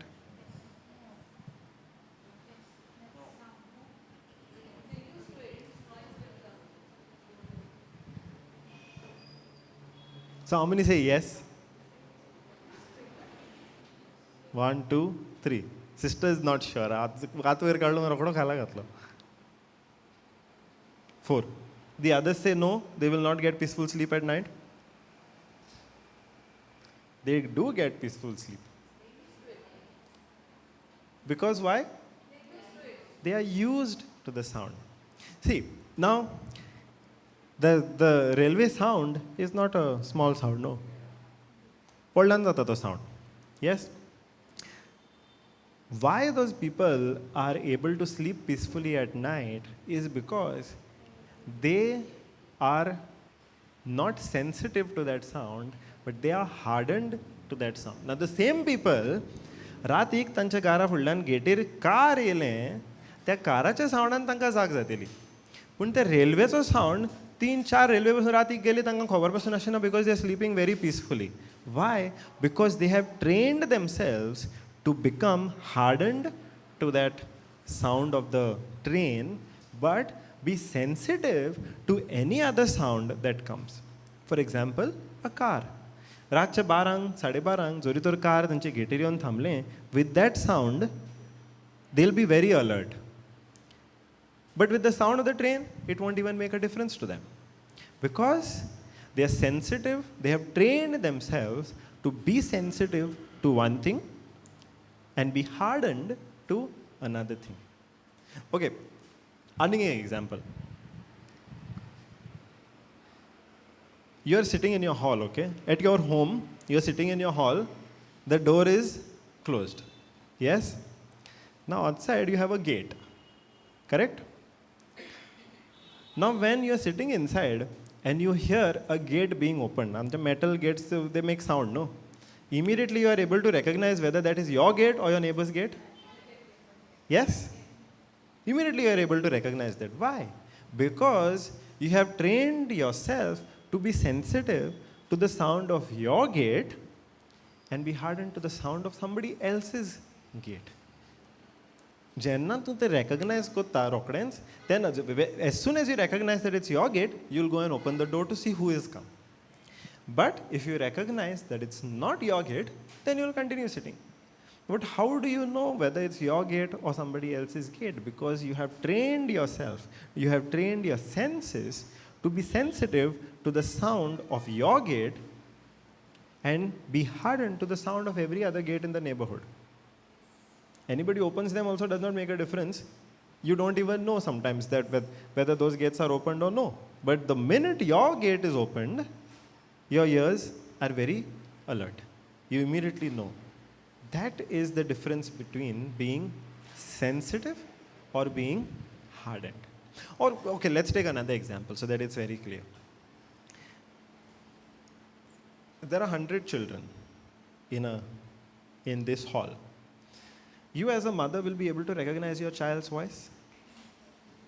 Yeah, no? Immediately. It does not have to be even too many words that the child has to speak. The way the child says mama, the mama recognizes the child's voice. Because the mother has, the senses are trained to recognize the child's voice no matter how much noise is there. Yes? I've seen when my niece was growing up, if she was sleeping, And all of us, she was sleeping in the room, okay? And all of us are in the hall in the night watching TV. We are all engrossed in the TV. But the mother suddenly gets up and says, "Bye, utle." आमकां कोणाक आवाजूच येवंक ना कहलो फकत टीव्हीचेर कितें चलता mum you come every all the mothers will know immediately by हा दुसऱ्या रुमान ह्या रुमान व्हडल्यान टीव्ही चलता but the mother immediately knows by केन्ना उठलां पळय तें उरलेल्यांक बायन जरी आवाज केला उरलेल्यांक तो आवाज येवंकूच ना कित्याक उरलेले what are they sensitive to the TV but what is the mother sensitive to the voice of the child Immediately the mother knows, nobody has to tell her also that the child has woken up. The mother immediately knows with the smallest sound that my child is now awake. That is being sensitive. What are the others? The others are sensitive to the sound of the TV but are hardened to the sound of the baby. Mother is sensitive to the sound, to the voice of the baby and is hardened to the sound of the TV. Now, what determines whether we are sensitive or whether we are hardened is what we consider, what we think about continuously. See, the apostles, even though they faced the storm, even though they had seen a miracle previously, even though they had seen something supernatural previously, they did not consider that. What they considered was the storm. Even when Jesus asked them to get into the boat, they resisted because they could see the storm. Did they not know that Jesus had calmed the storm previously? They knew. And Jesus expected them to do that, to exercise that authority and calm the storm, to rebuke the storm. But they failed to do that and they got into fear because they did not consider what Jesus has done, what Jesus' ability is. They did not consider the supernatural but only considered what was happening in the natural. The natural is where we are all living. But there is, above the natural, there is that supernatural also. As long as we are sensitive to the natural, where we are paying more attention to the natural, where we are constantly thinking about the natural, we cannot be sensitive to the supernatural. The more we are sensitive to the natural, the more hardened we will be to the supernatural. But if we harden ourselves to the natural, that will give us the ability to be sensitive to the supernatural. All that depends on what we consider, what we constantly think about, what we constantly ponder on. Hallelujah. Understanding? Now, for all of this, now see, if you take every example of something supernatural in the Bible, there will be this. If somebody exercised their faith and they got a supernatural victory, they would not have gotten the victory if they had not considered the Word of God more than their problem. If they had not thought more about the Word of God, paid more attention to the Word of God, meditated more on the Word of God than their problem. Do you know the story of Gyrus? Yes? What is the story of Gyrus?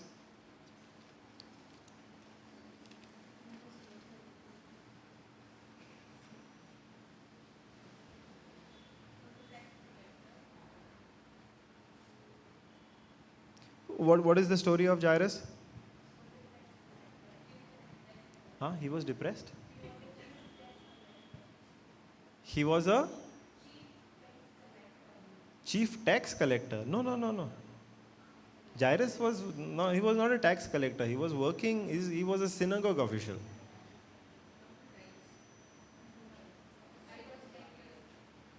Ah, Zacchaeus. Yeah, yeah, yeah. Okay, so what is the story of Gyrus? So the story of Gyrus is Gyrus is he's working in the synagogue. Basically, you can say at that time he was working in the church. So now Gyrus has a daughter. Okay, um, she is about 12 years old, and one day it so happens that the daughter is very ill, very ill, and Jairus sees no other way um, to bring the daughter out of that illness except to go to Jesus. Except to go to Jesus. Um, Now imagine his courage. He was working in the synagogue. Now Jesus' relationship with the synagogue was with the rulers of at that time with the Pharisees was some were in favor of him, some were not in favor of him.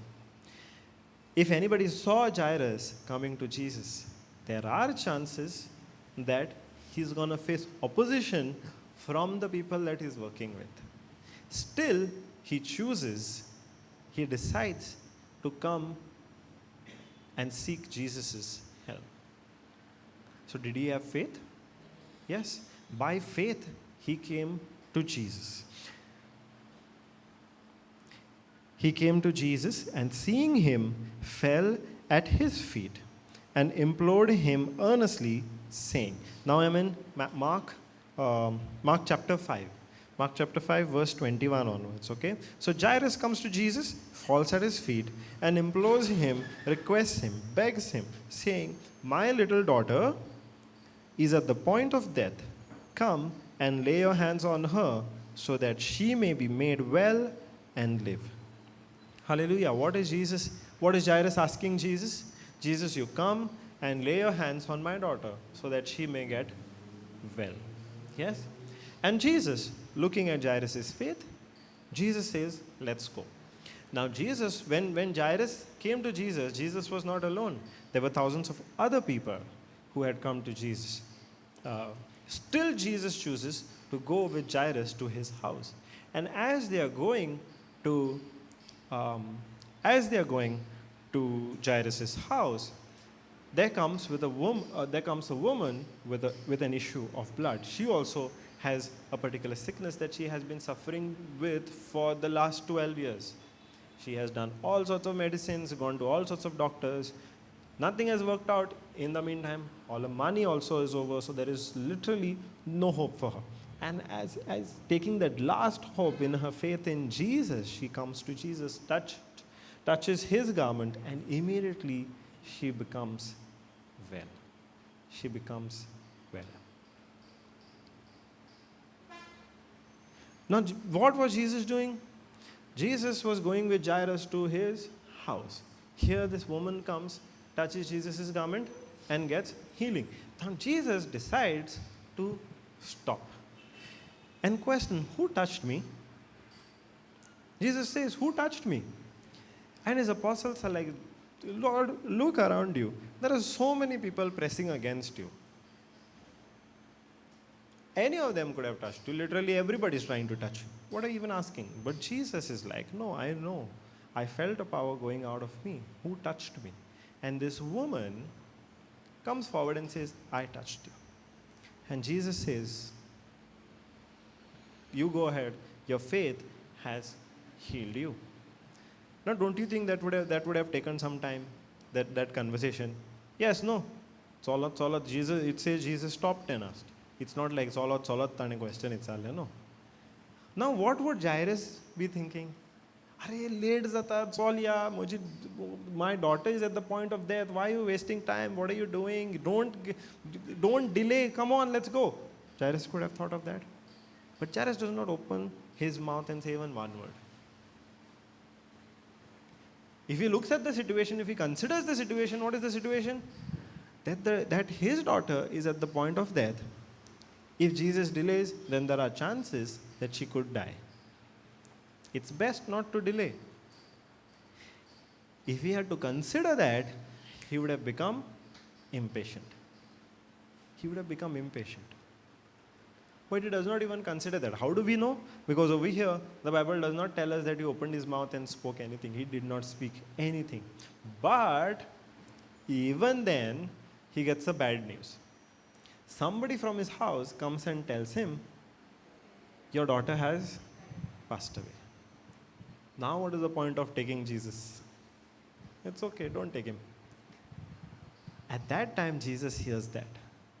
And Jesus says, shh, you only keep on believing. What is Jesus asking him to do? Jesus is telling him, don't consider what you have just heard. Only consider the faith that you came to me with. Only consider my ability.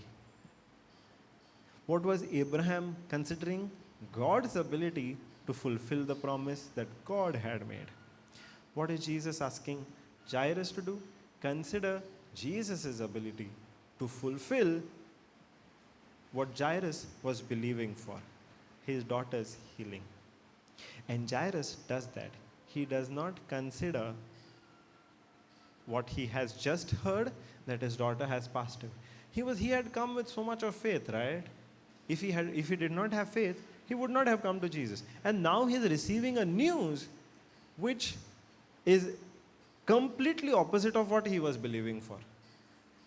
His emotions can talk to him and he can get into worry and he can be so sad that his only daughter has now passed away. What else is left to do? The situation seems completely hopeless. Yes? Yet, taking Jesus' instruction, he does not consider, he does not even think about the situation. He only considers, he only meditates on, he only thinks about what Jesus can do for him. And they keep going forward. They keep going forward. When they reach their home also, there everybody's crying because they are seeing that the daughter is dead. But Jesus says to Gyrus, don't consider what you are seeing. You only continue believing what you came to me with. And he puts those people out, those people who are crying, he puts them out. And he takes Gyrus, his wife, and Peter, James, and John with him to where the daughter is lying. And he goes and raises Gyrus' daughter. He says, she's not dead. She's only sleeping. And he speaks to Gyrus' daughter and says, come on, little girl, get up, rise up. And the daughter gets up, starts walking. Over here also, Gyrus had an option to consider two things. Either consider the situation, the problem, or consider what Jesus promised he would do. Correct? Would it have been easy? Would it have been easy? It wouldn't have been easy. But he did that. He chose to consider. And only when he considered the word that Jesus had given him, let's go, your daughter will be healed. Only when he considered that, he was able. When he considered that, he became sensitive to that. And he became hardened to the news about his daughter's death that he had heard. He became hardened to that. When he saw his family members crying, he became hardened to that. Because by considering Jesus' word, he had become sensitive to what Jesus had promised. His mind was able to stay on Jesus' promise, irrespective of what was happening in the natural. The healing of his daughter was at the supernatural level. Yes? But the death or the news of the death was of the natural. Somebody coming and telling Gyrus that his daughter has died. Natural, right? Family members crying at the daughter's death. Natural. But where was Gyrus' focus? Not on the natural, but on the supernatural. That with Jesus, through Jesus, by Jesus, his daughter will be healed.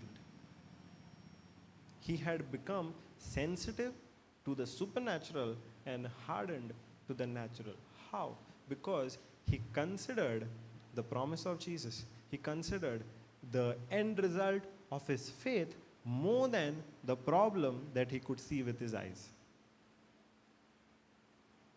He thought about the faith and the end result of his faith more than the problem that he faced. Could he have had his miracle, his supernatural miracle, without considering the end result of his faith? No, because if he had started thinking about his daughter being dead, he would have started crying. No matter what Jesus told him, he would have started crying. But he had to make the decision to consider, to think about, to meditate on, to constantly think about the end result of his faith, not what he saw right now. Hallelujah. Thank you, Jesus. If we go to the Old Testament, to King David and his battle with Goliath, that situation also was an impossible situation. David was not even trained to fight in an army. He was a teenager. And there he goes and sees that a giant warrior from the other kingdom is coming and threatening his entire nation. And none of the men in the army have the courage to go and face him. Forget the king. None of the army men who are trained to fight in a battle had the courage to go and face that giant who came against them. What gave David the confidence to go and face the giant? What gave David the confidence to go and face the giant?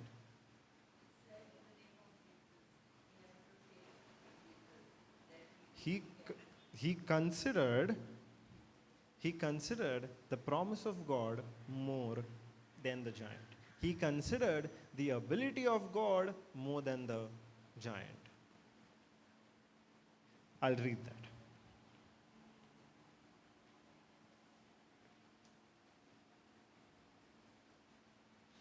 So this story we get in 1 Samuel chapter 17.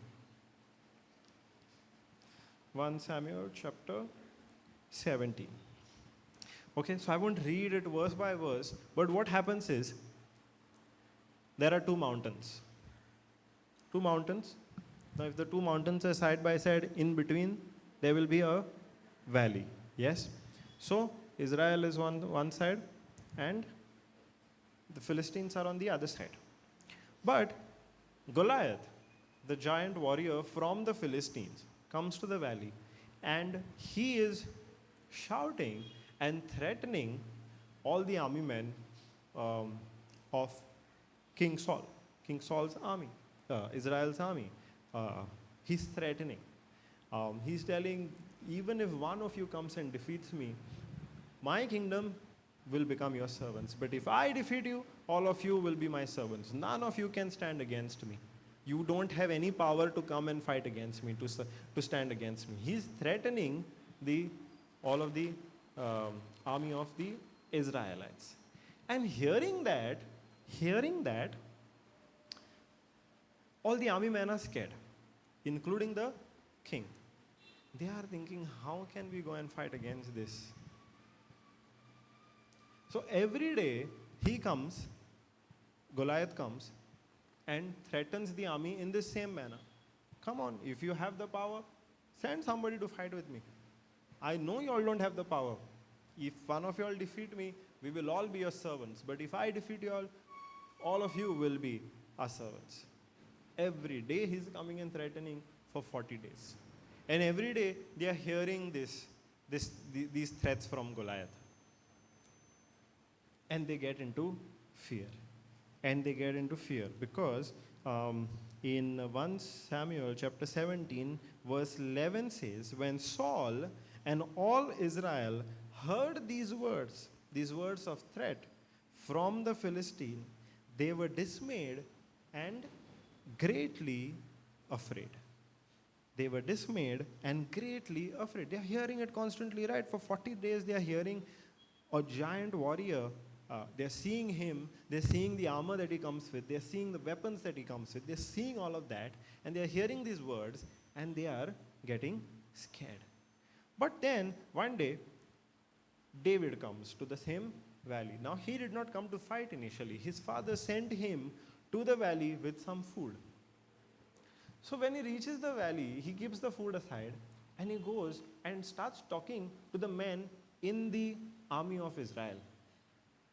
In the army of Israel. And when he was there, Goliath comes again. Goliath comes again and speaks the same threats that he has spoken before. Earlier, the king and all the men in the army heard those threats and they got scared. They are all trained to fight. They are all trained to to go to war, to be in a battle. Still they are scared. And now here David comes, and David also hears the same words of threat from the enemy. What should happen to David? David is a boy of what, I think 17 years or something like that. He was not even trained in the army.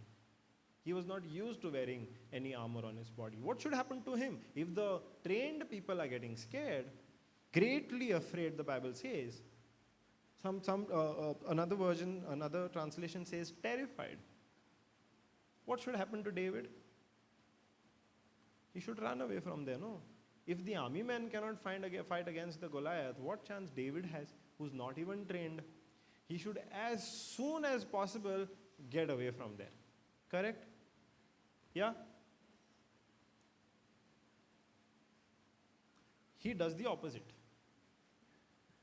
When he hears those words, he goes to the other army men. He's like, if somebody kills that giant, what will he get?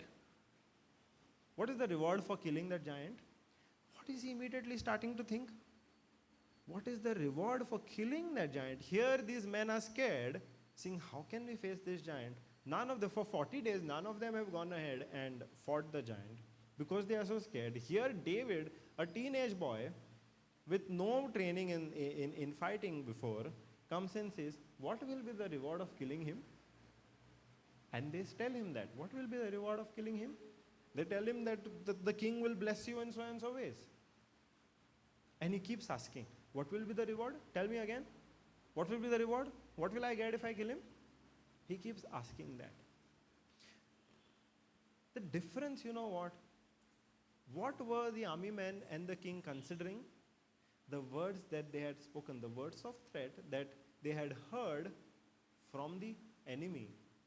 What they had heard from the enemy, and how they could see the enemy. Now, they were seeing the enemy as this giant fellow with full battle armor, a shield and a sword, and a spear, not a sword, a spear in his hand.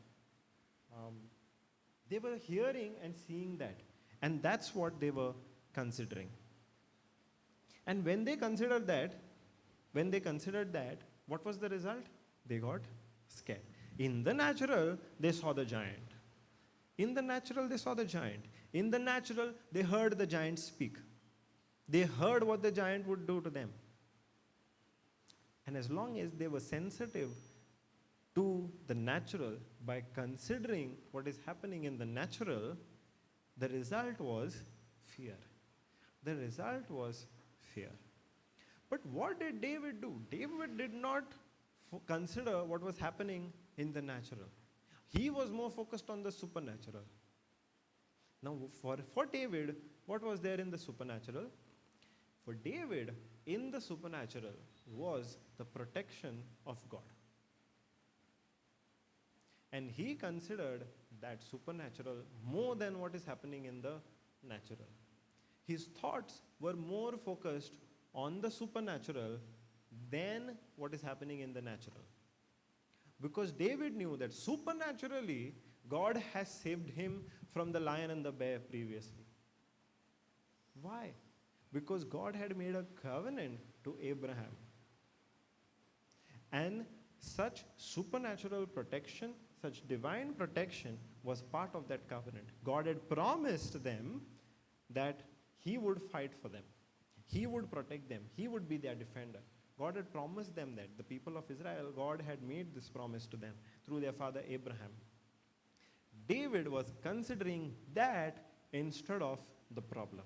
David was considering, thinking more about the thinking more about the promise of God than the problem that he could see.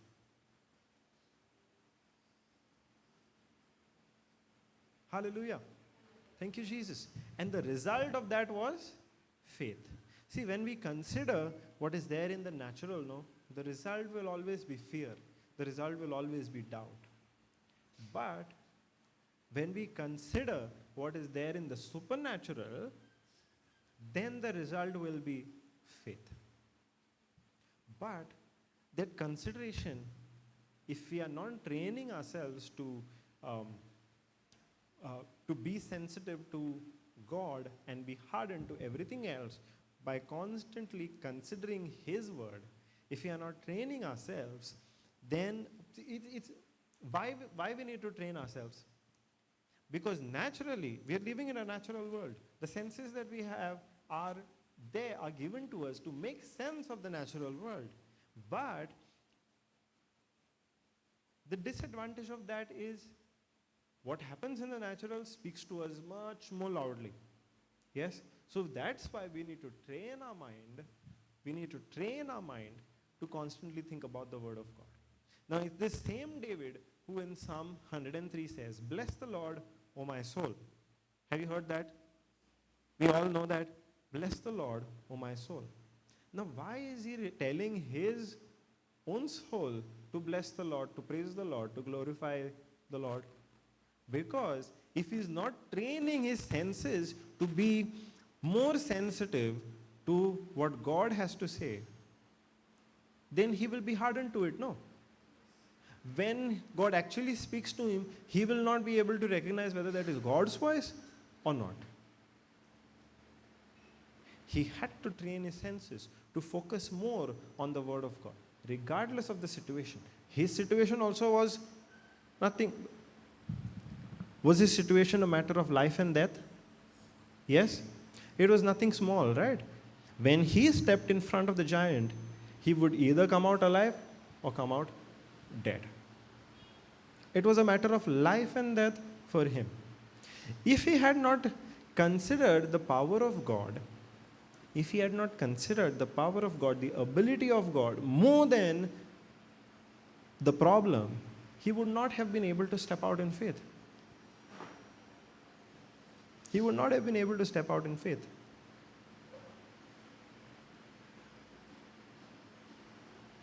How did he train himself? How did he train himself? Is by remembering what the Lord has done. How do we train ourselves to consider the Word of God more than anything else? By constantly remembering what the Lord has done. Okay, that's what David says in Psalm 103. Let me read that.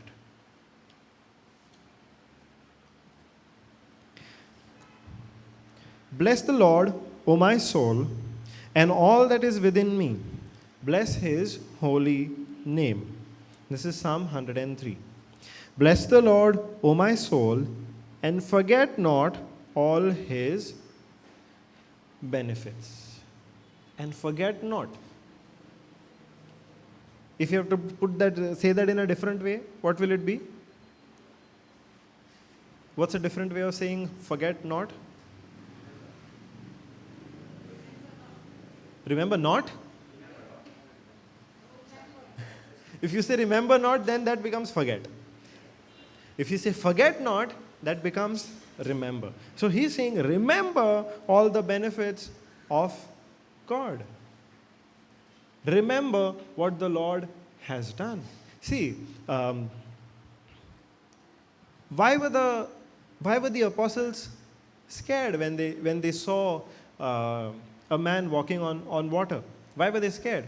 Because they did not remember, or they forgot the supernatural miracle that Jesus had done.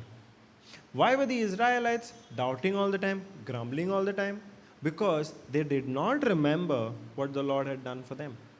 Why did they doubt when it was time for them to enter the kingdom of God?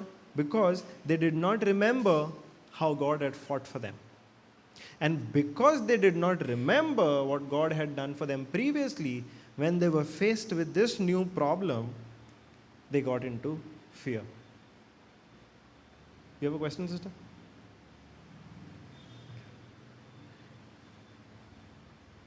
Because they had not remembered. In fact, they forgot. In other words, they forgot. Yes? They forgot that it was God who fought for them. They forgot that it was God who brought them out of slavery. They forgot it was God who provided for them. And when they were faced with a new problem, they said, no, we cannot do this. They did not have to do it on their own. It was God who had made it available for them. All of the promises of God for us today, do we have to do anything to earn those promises? No. All those promises are given to us freely, available in our spirit. As long as we do not remember, those promises will not be come out. Because we will be hardened to those promises of God. We will be hardened to that voice of God. Because we have forgotten what the Lord has done. We have forgotten how big our God is. None of us truly recognize how big our God is. आमकां देव चालतो जाला. सोदांचो कहो जाला तो. Correct, no? And you know how we know देव आमकां चालतो जाला? Because जेन्ना प्रॉब्लम येता तेन्ना आमकां एक्चुअली पळोवंक गेल्यार देव आमकां चालतो जाला आनी सोयतान देवाकीन व्हडलो जाला. Because who are we scared of more? Correct, no? Instead of trusting in God more, instead of being confident in God more, we are more scared of Satan. Correct? Why? Because we don't know the truth. If we actually know the truth and we believe the truth and we live according to the truth, what truth? That the Spirit of God in me is far greater than the evil in the world, then we won't be scared of anybody. But the problem happens when from childhood we are trained to be scared of the devil more than we are scared of God. In fact, we are trained to be scared of God also. भुरग्यांक सांगता आमी कितले पाठ भायर वचो नाका मस्ती करूं नाका आवलो येतलो वय सांगता कितें म्हणटा तुमच्या वाटेन आमच्या वाटेन आवलो म्हणटा तुमच्या वाटेन कितें म्हणटा कितें ताका डिफरंट नांव आहा डिफरंट हांव पणजेच्यान बार्देस गेलो बार्देस आनी कितेंच म्हणटात मस्ती करूं नाका देव खासला येतलो सांगतात. What are we trained to do? We are trained to fear more than God. Yes? वाटेक लिंबू पयलो, don't step over it. Why? Because we are scared of the enemy more than the spirit inside of us. आतां तरी हांव नको recently I have not come across anybody who talks about black cats the way they used to do. इस्कॉलान black cat बाब सकाळचें दिसलें इस्कॉलाक येवच्या पयलीं जाल्यार फूल डे इस्कॉलान ताजेंच discussion what it means what would कोणाक दिसलेलें केन्ना दिसलेलें हिंच्या डिरेक्शनान गेलें लेफ्टान गेलें रायटाक गेलें फूल डे ताजें डिस्कशन जातलें why because we are train to be scared of all those things correct we are train to be scared of the devil more than be confident in the love of God correct it's out of ignorance nobody has done this purposely. It's because we didn't know. Our parents did not know. Our relatives, our grandparents did not know. Only now when we realize, when we come to know the truth, that's when we are making the corrections. Now when you and I know the truth, we won't repeat the same mistakes with our children. Yes? But that was the strategy of the devil to blind the people with such kind of superstitions. Our parents did not do it purposely to harm us. They did not know anything better. But in that bargain, God has become very small for us. Satan has become big. Yes, Satan has become big. When a problem happens, we say Satan is coming against me. Satan is stopping me. The enemy is doing this to me. The enemy is doing that to me. We focus more on the enemy. We focus more on the demon that we have to cast out than sharing the love of God that we have within us.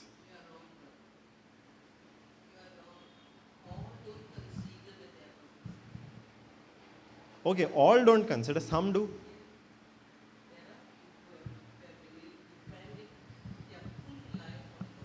Yes, they do. I'm not denying that.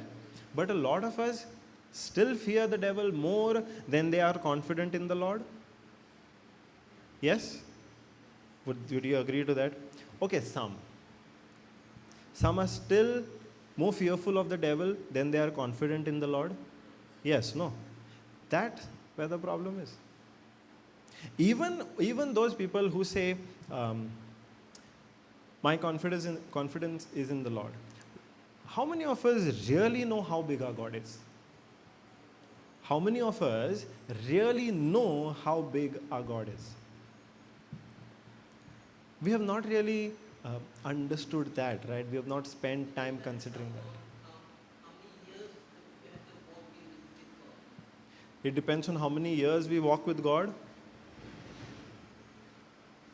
Have you heard of Brother Alliston? Have you heard of Brother Alliston? Alliston. So in the ministry, we have this young boy of 13 years, I think now he's 13 years old, who has seen more healings than any of us. If you go by his years of experience, how many years he has spent with the Lord, we should be seeing more miracles than him. We should be more mindful of the God than him. But he is more sensitive to God than so many of us others. I'm looking at you because I'm not meaning you, Akshay. Praise God. Because when we look at him, what's his age? 13 years. He is not even half our age. Still he is more sensitive to God. Still he is more... Yes. Why is he seeing more miracles than so many of us others? So it's not a function of tomorrow, somebody is 80 years old. By the logic of time, he's been here before. He's been here. Multiple times he's been here, yes. And surely he will come back.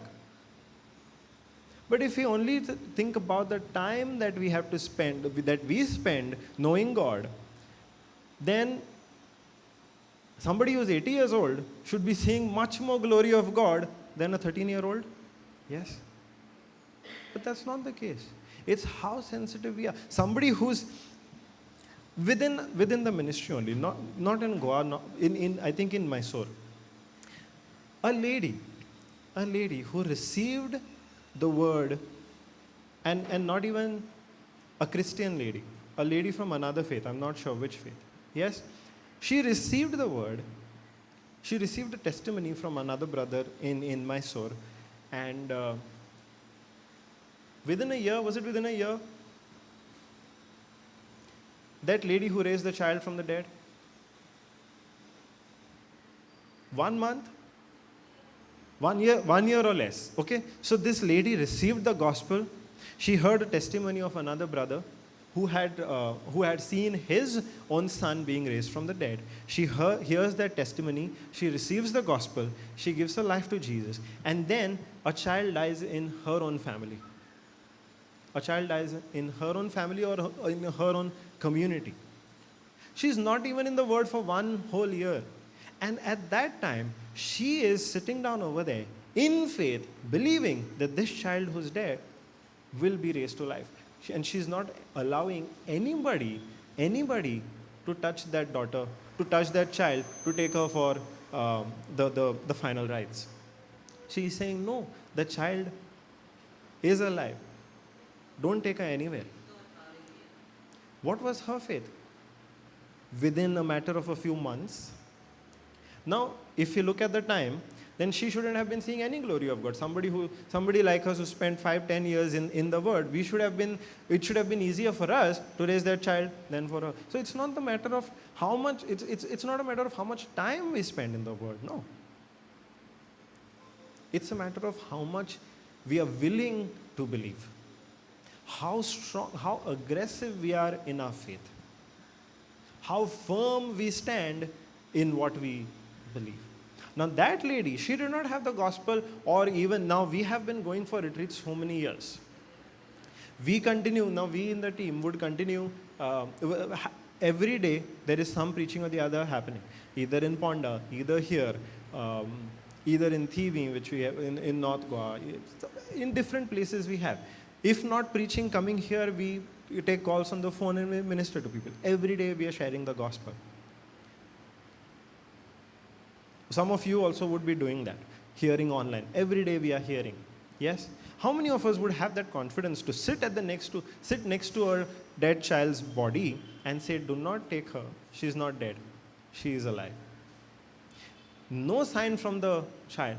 The body has in fact started to stink also a little bit.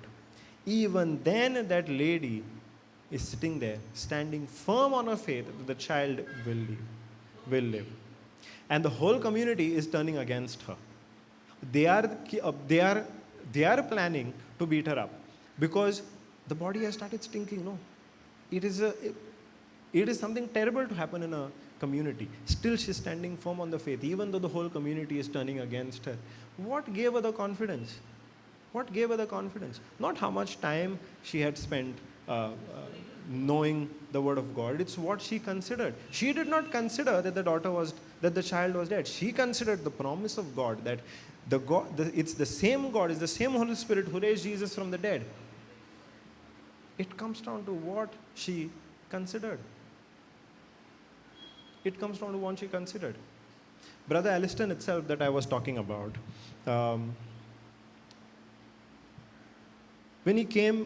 we had started in Ponda, you were there for that one, the first retreat that happened in Ponda?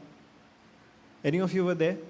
The previous December, when November or December, when the first retreat happened in Ponda, and he was there at that time. And over there, a man on a wheelchair had come. Yes. Who? The man or the boy? Yes, of course. So he had come over there and he was preaching, and a man on a wheelchair had come over there. He could not walk at all. People had to lift him up. And on the very first day, Aliston goes to him and says, come on, you've heard the word, by faith, get up. The man cannot move. And he takes the help of a few of the other men who had come to attend and some of the team members, and they lift the man up. The man cannot stand. So the man sits down in his wheelchair. The man cannot move his legs. The next day, Aliston again preaches and goes to the man and says, by faith, get up and walk. The next day again the man tries. Again fails. Again sits down in his wheelchair. The third day again Aliston goes and preaches and says, get up and walk. He does that for 5 straight days, and on the 5th day that man walks. Now what was Aliston considering? Was he considering that the man cannot walk? Or was he considering the word of God which is true, that by faith that man is healed? What was he considering more? What was he thinking about more? Man cannot walk, or that by faith in Jesus Christ he is healed? The consideration is so important because our senses are going to tell us everything contradicting to the word of God. At that time, when the man could, in the first instance, when the man could not walk, Aliston's senses would have told him, he cannot walk. You failed. Did he consider that? No. He did not consider what he saw in the natural. He considered what was true in the supernatural. That by faith, that man, his legs have been made whole and he's walking in the name of Jesus. That was there in the spiritual, and he considered that. Hallelujah. That's why that consideration is so much important. Otherwise, we are going to only think about what is there in the natural, the problem, things not working out, situations seeming hopeless. But like we train our muscles, like we have to train our mind to constantly, continuously consider, meditate, think about, ponder on the Word of God. Doesn't matter what the situation looks like. The situation might look like you have zero balance in your account. The situation might look like the doctors are saying there is no cure, there is no hope. This is the last stage. The situation might look like your family member who has left the house and gone, he has no plans of coming back. Your children, they have failed and failed and failed in their studies. That's what the situation might look like. But that is all in the natural.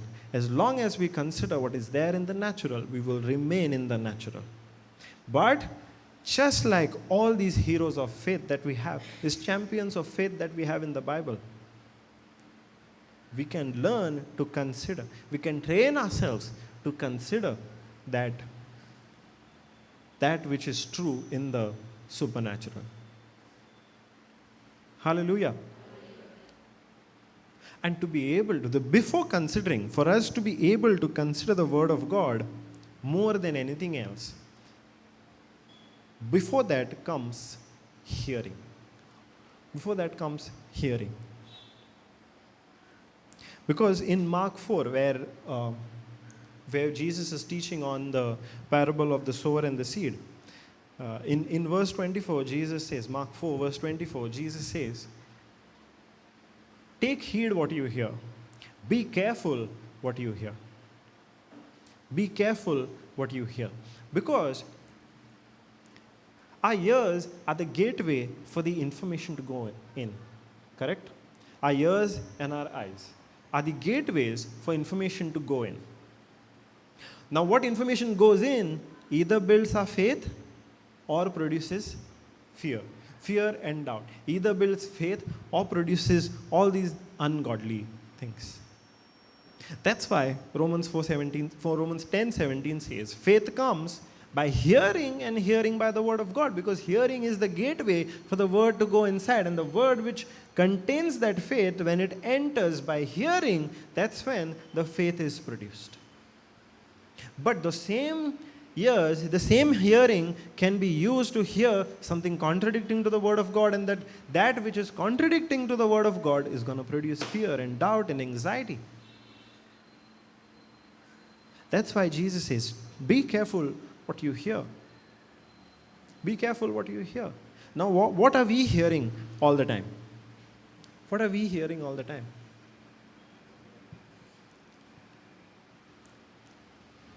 We are hearing most of the time about problems, economy going down. Heard that? Today only you would have heard this, because every day in the news apparently that's the only thing that's happening. How many of you heard the news today? Not putting you down, just trying to understand, because we think news is a very important part of life. Yes? We think without news, how are we going to stay updated with what is happening in the world? How are we going to know what is happening around us? We think news is so important to stay updated of what is happening in the world. But the cost of staying updated with what is happening in the world is we ignore what God wants us to see in His world, in His kingdom, which is more real than what is happening in the world. When we go to news to stay updated on what is happening in the world, what are we considering? What is happening in the natural. In the natural, the news is telling the economy is going down. The job market is very bad. It is so difficult to get jobs these days. That's what the world is telling. Companies are firing people. People are not getting hired. College students are not getting jobs. The news tells us that day and night. But that is happening in the natural. Where is that? In the supernatural. In the supernatural, God has said, does not matter what the situation is. You are not operating in the world's economy. You are operating in the heaven's economy. And in the heaven's economy, even when there is a famine on the earth, you will have plenty. Because I will supply all your needs. I am your provider. I am your source for each and everything. If we stay focused on the natural, if we only consider the natural, we will keep believing that there is not enough. There is not enough. But when we train ourselves to consider, no matter what the natural seems like, when we train ourselves to consider what is true in the supernatural according to the Word of God, then we will have confidence in God, in His ability, that even at the time of famine, we will have more than enough. Hallelujah. That's what God is asking us to consider. He is not asking us to consider the problem. You think He does not know that we are having a problem? He knows it better than the problem, better than we know. But He is considering, He is more focused on the end result, where He has brought us out of the problem. You think He did not know that the Israelites were suffering so much under the Egyptians? He knew it better than the Israelites themselves, that they were slavery, that what lies ahead for them, He knew better than them. They could see their current situation. They could see their current situation. And for them, they were expecting that they would be slaves. The generations, the next generation and the next generation and the next generation after them will be slaves. That was their life for them. That was their reality for them, because they were considering that they were slaves. But what was God considering? God was considering a much greater life for them according to His promise, which He has provided for them, which He has set aside for them. A much greater life, a much more fulfilling life, a much more abundant life which He had prepared for them. Hallelujah. Now He is calling us to consider life from His perspective, not from the perspective of our problems. No. Our perspective is very low, just in the natural. His perspective is of the supernatural. When there is a storm, He has multiple ways. One day He will speak to the storm and the storm obeys Him and the storm comes down. The next day He walks on that same storm. That is our God. Every day, for us to train ourselves to be more sensitive to Him, to consider His word more than anything else, we have to keep remembering what He has done, what His character is, what He has done for His people in the Bible. We have so many examples of God doing marvelous things for His own people. We have the 4 Gospels. We have all of the letters in the New Testament that tell us how mightily Jesus worked. After the Pentecost, how mightily the apostles, the disciples worked with the power of the Holy Spirit. We have examples of that. We go and read those. We go and meditate on those. That's when we make God bigger than anything else. That's when we train ourselves to consider God, His promises, His ability more than our problems. If we are not aware of what God has done, if we are not aware of the power of the Holy Spirit, we are not aware how big our God is, then the problem obviously will look big. Because we don't know how big the God is. Our God is. Hallelujah. But the difference in David's life is, David, like he said in Psalm 103, remember all his benefits. Remember whatever he has done. Remember. And if you read the Psalms, one of the Psalms in Psalm 8, David is saying, Lord, you have created such mighty things. What is man even that you pay so much attention to him? I'll read that. When I look at Psalm 8 verse 3, when I look at the heavens, the work of your fingers, the moon, the stars which you have set in place. What is man? What is man that you are mindful of him? And the Son of Man that you care for him. You have created such mighty things, and you have all set them in place. Lord, what is man that you care so much for him? But the truth is, God, even though He has created such greater things than man, He still cares for you and me. That is the truth of our God. That is His love for you and me. But if we don't know this, that God cares for us more than He cares for the sun and the stars and the moon, will we have confidence in how big our God is? obviously then the problem will be bigger to us, because we don't know how much God cares for us. This is in Psalm 8. In the next Psalm, Psalm 9, the title of that psalm is, I will recount your wonderful deeds. What is it to recount? I will remember and retell your wonderful deeds. Who is saying this? David is saying this. No, David did not have problems. Do you think David did not have problems? From the time he was anointed, he had opposition. Opposition from his own brothers, opposition from the king, opposition from so many other people. Every time he was hunted by the king, the king was jealous of him, because the favor of God was working in David's life in such a big way that the king was feeling threatened. And the king wanted to kill David. There was a constant threat to David's life. And David is saying, here I will recount, remember and retell your wonderful deeds. If David could do this, what about you and me? Can we learn from David and do the same thing? That no matter how big the situation is, for him, the situation was life or death.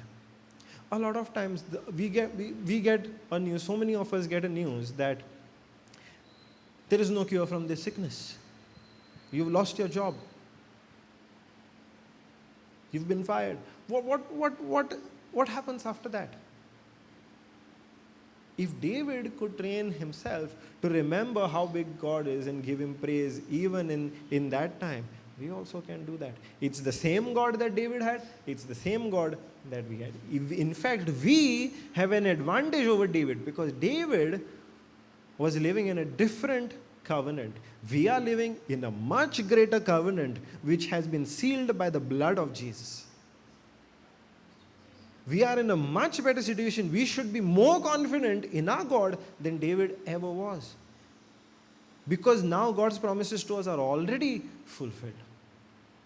Even David, I don't know in which psalm or where he says, blessed are the people whose sins, God, you are not going to hold against them. He saw the New Testament people, and David himself said, those people are more blessed than I am. He saw in the future. And he said, those people in the New Testament are more blessed, because all of their sins are not held against them. They have all been wiped out. And now they are made the righteousness of God. They have the Holy Spirit inside of them. How much more confident should we be than David was? Psalms 32. What he says exactly? Psalm 32. Blessed is the one whose transgressions are forgiven, whose sin is covered. Blessed is the man against whom the Lord counts no iniquity, and in whose spirit there is no deceit. Here David is thinking about you and me, the people of the new covenant. He's thinking about you and me, the people of the new covenant. Hallelujah. Thank you, Jesus. Praise you, Jesus. And if I read Psalm 9 further, I will give thanks to the Lord with my whole heart. I will recount all your wonderful deeds. I will be glad and exult in you. I will sing praise to your name, O Most High God. And then he goes, you have rebuked the nations. You have made the wicked perish. You have blotted out their name forever and ever. The enemy came to an end in everlasting ruins. He's remembering what God has done. But the Lord sits enthroned forever. He has established his throne for justice, and he judges the world with righteousness. He judges the peoples with uprightness. He is doing what? He's considering how big God is. He's considering how big God is. He's not worried about. See, when he was under a threat from the king, at that time also, he was not focused on, okay, the king is trying to kill me, the king is trying to kill me, the king is trying to kill me. He was more focused on, God, now you tell me, what do I do next? In that time, he even had the opportunity to kill the king. The person who's trying to kill him, he had the opportunity to kill him. Problem solved, no? Problem solved? Yes, not once, multiple times he had the chance to kill the king and solve the problem by his own ability once and for all. But he does not do that because he is considering what his God wants him to do. Not what he wants to do, not how, he's not thinking of, see, he kills the person who's trying to kill him, problem solved. But that's as per his own understanding.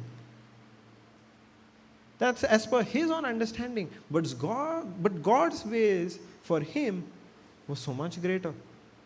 God's way for him to become king was so much greater. Now it's the same God that David had. It's the same God that we had. Hallelujah. Thank you, Jesus. The way we become sensitive to God is when we go and read in His Word what He has done. We remember what He has done for His people. See these stories in the Bible, God saving the Israelites from the Egyptians. It's not a story, right? It's not a fairy tale. It's something real that happened. The promise to Abraham, the fulfillment of the promise made to Abraham, the protection on David and all of the generations on the people of Israel, what He did through Jesus, what He did through the disciples by the power of the Holy Spirit in the New Testament. All those are not stories or fairy tales, not made up things for us to enjoy. No, they were real things that happened. When we go and remember all that, read all of that, remember, keep thinking about those.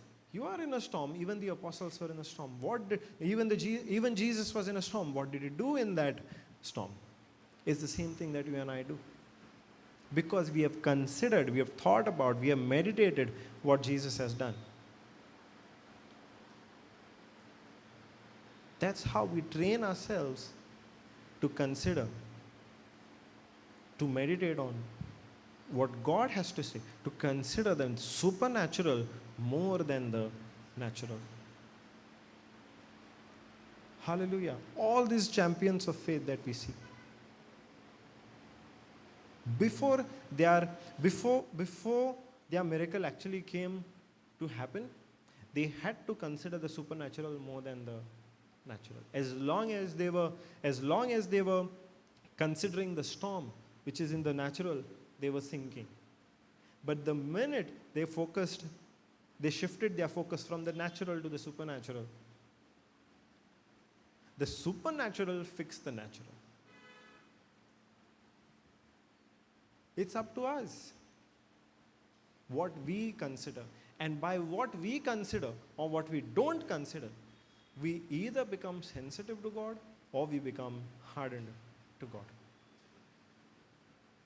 We can train ourselves to be hardened to what the problem is speaking to us. And by doing that, we can train ourselves to be sensitive to what God is speaking to us. What His promise to us says, that no matter what the situation looks like, no matter how hopeless the situation looks like, God is still able, and He has fulfilled His promise for us. He has placed them all in our spirit. It is how much we are willing to believe. It is how much we stand firm on our faith. We stand firm on what we believe. Otherwise, we waver. Otherwise, we go up and down. But when we are sensitive to God,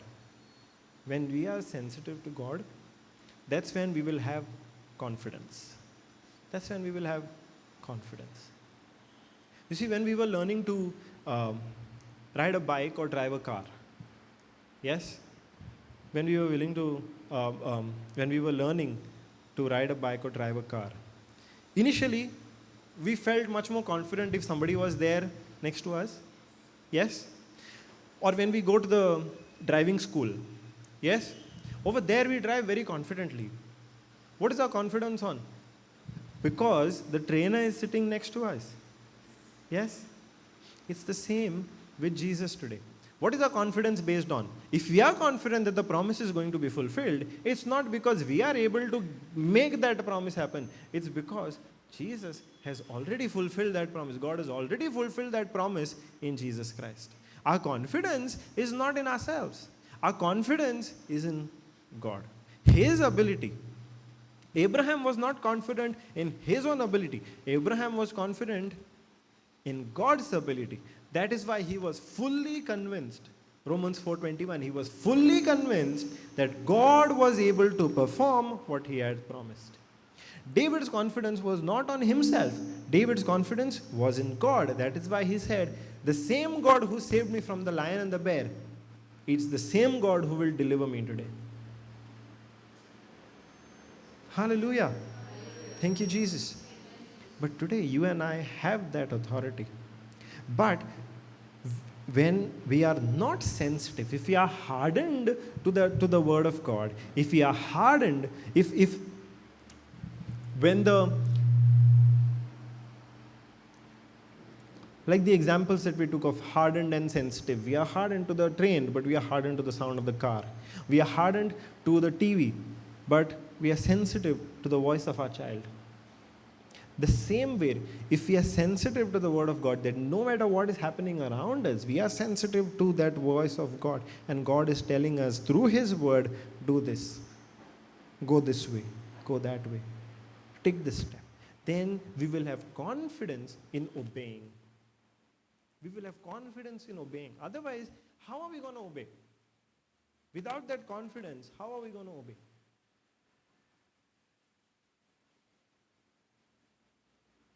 Hallelujah. Thank you, Jesus. So all of the promises of God are already fulfilled for us. All of the promises of God are already fulfilled for us. By how are they fulfilled? The price was paid. The price was the blood of Jesus. But they come to pass when we speak our amen. And how firm we stand on that amen. How firm we stand on what we believe. How firm we stand in our faith. If we are considering the natural, then we won't stay firm. We will stay firm only when we are considering the supernatural more than the natural. When we are thinking about the supernatural more, when we are meditating on the supernatural more than we are meditating on the natural. Otherwise, we are not going to have that confidence. And that's the confidence that Hebrews 10:35, I think.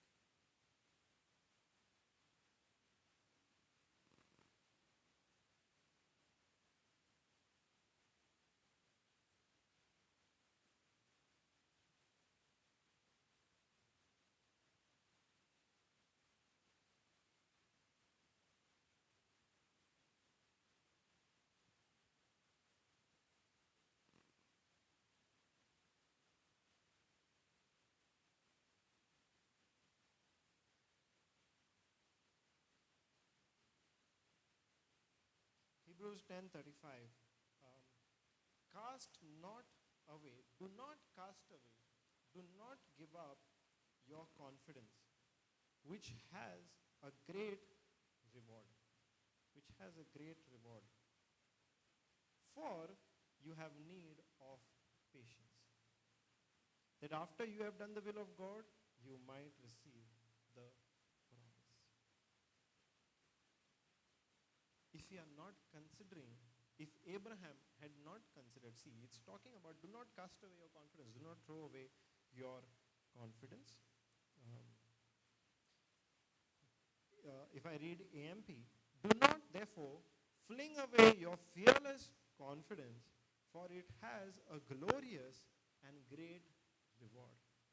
For you have need of patient endurance to bear up under difficult circumstances without compromising. Bear up under difficult circumstances without compromising, so that when you have carried out the will of God, you may receive and enjoy to the full what is promised. When we are standing firm in our confidence on God. Abraham was standing firm in his confidence in God. He did not fling it away.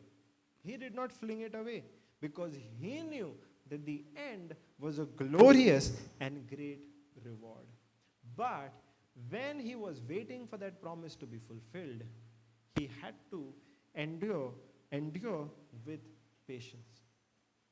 The circumstances are difficult, but he bore through all those circumstances without compromising. Compromising on what? Compromising on the supernatural that he was considering. In the natural, there is no chance that he could have a son. He is old. His wife is barren. In the natural, Abraham does not have any hope, any chance that he would be a father of many nations. But he was considering the supernatural. And when there was the time period in which he had to be patient, he did not compromise on that supernatural that he was considering. Hallelujah. Thank you, Jesus. Now that's what you and I have to do. Abraham is there as an example for us. You also must be going through some situation. You maybe know somebody who's in your family who's going through some situation. You know the promise of God. You know the promise of God. But at the same time, the natural is speaking to you. Now is the time to train yourself to not look at the natural, but to look at the supernatural. To consider not the natural, but to consider the supernatural. To meditate more on the supernatural. How do we consider the supernatural more? Through the written word of God. We go and read what the Lord has done. We remember what he has done for his people in the Bible. We remember what he has done for us previously. We remember all of those. That's when we build a confidence in the supernatural, in the ability of God. We build a confidence when we continuously, day and night, every single day, like an athlete training. Every day, we train ourselves to consider the supernatural more than the natural. When the natural speaks to us, we say, no, I do not accept you. But I accept what my God has spoken to me. We train ourselves that way. Hallelujah. Thank you, Jesus. Praise you, Jesus. Now, any of you have any kind of pain in your body, which you have been believing, but it's been a very long time that you're seeing it's not going. Anybody? Pain in your leg, your neck? Anybody? Any other sickness? Okay. Praise Jesus. You have a question, sister?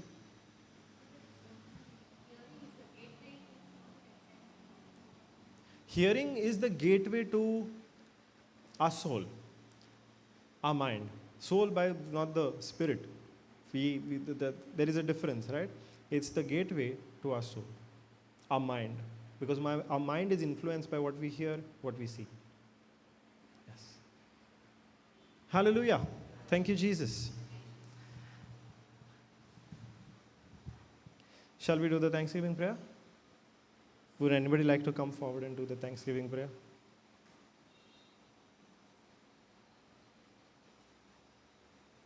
Come on, you pray every day in your personal life. Let's do it as a community. Come, let's do it as the body of Christ. Scared of the camera?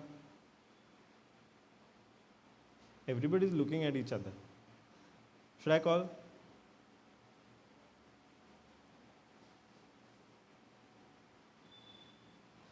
You want to do, sister? Short prayer.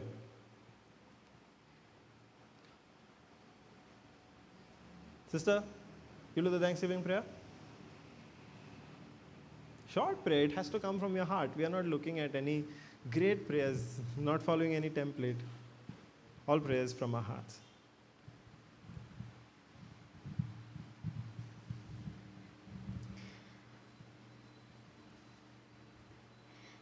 I thank you, Lord, for this time you have allowed us to attend this session. We have learned to consider, to become hard-hearted to the natural, but to consider the supernatural and how God works it in our life. Thank you, Lord, for this talk, and we know we are going to put it into practice. Whenever the natural things are going to happen, we will consider it to be supernatural to the voice of God. Thank you, Lord. Praise you, Lord. I make this prayer to Christ our Lord. Amen. Thank you, Jesus. Praise you, Lord.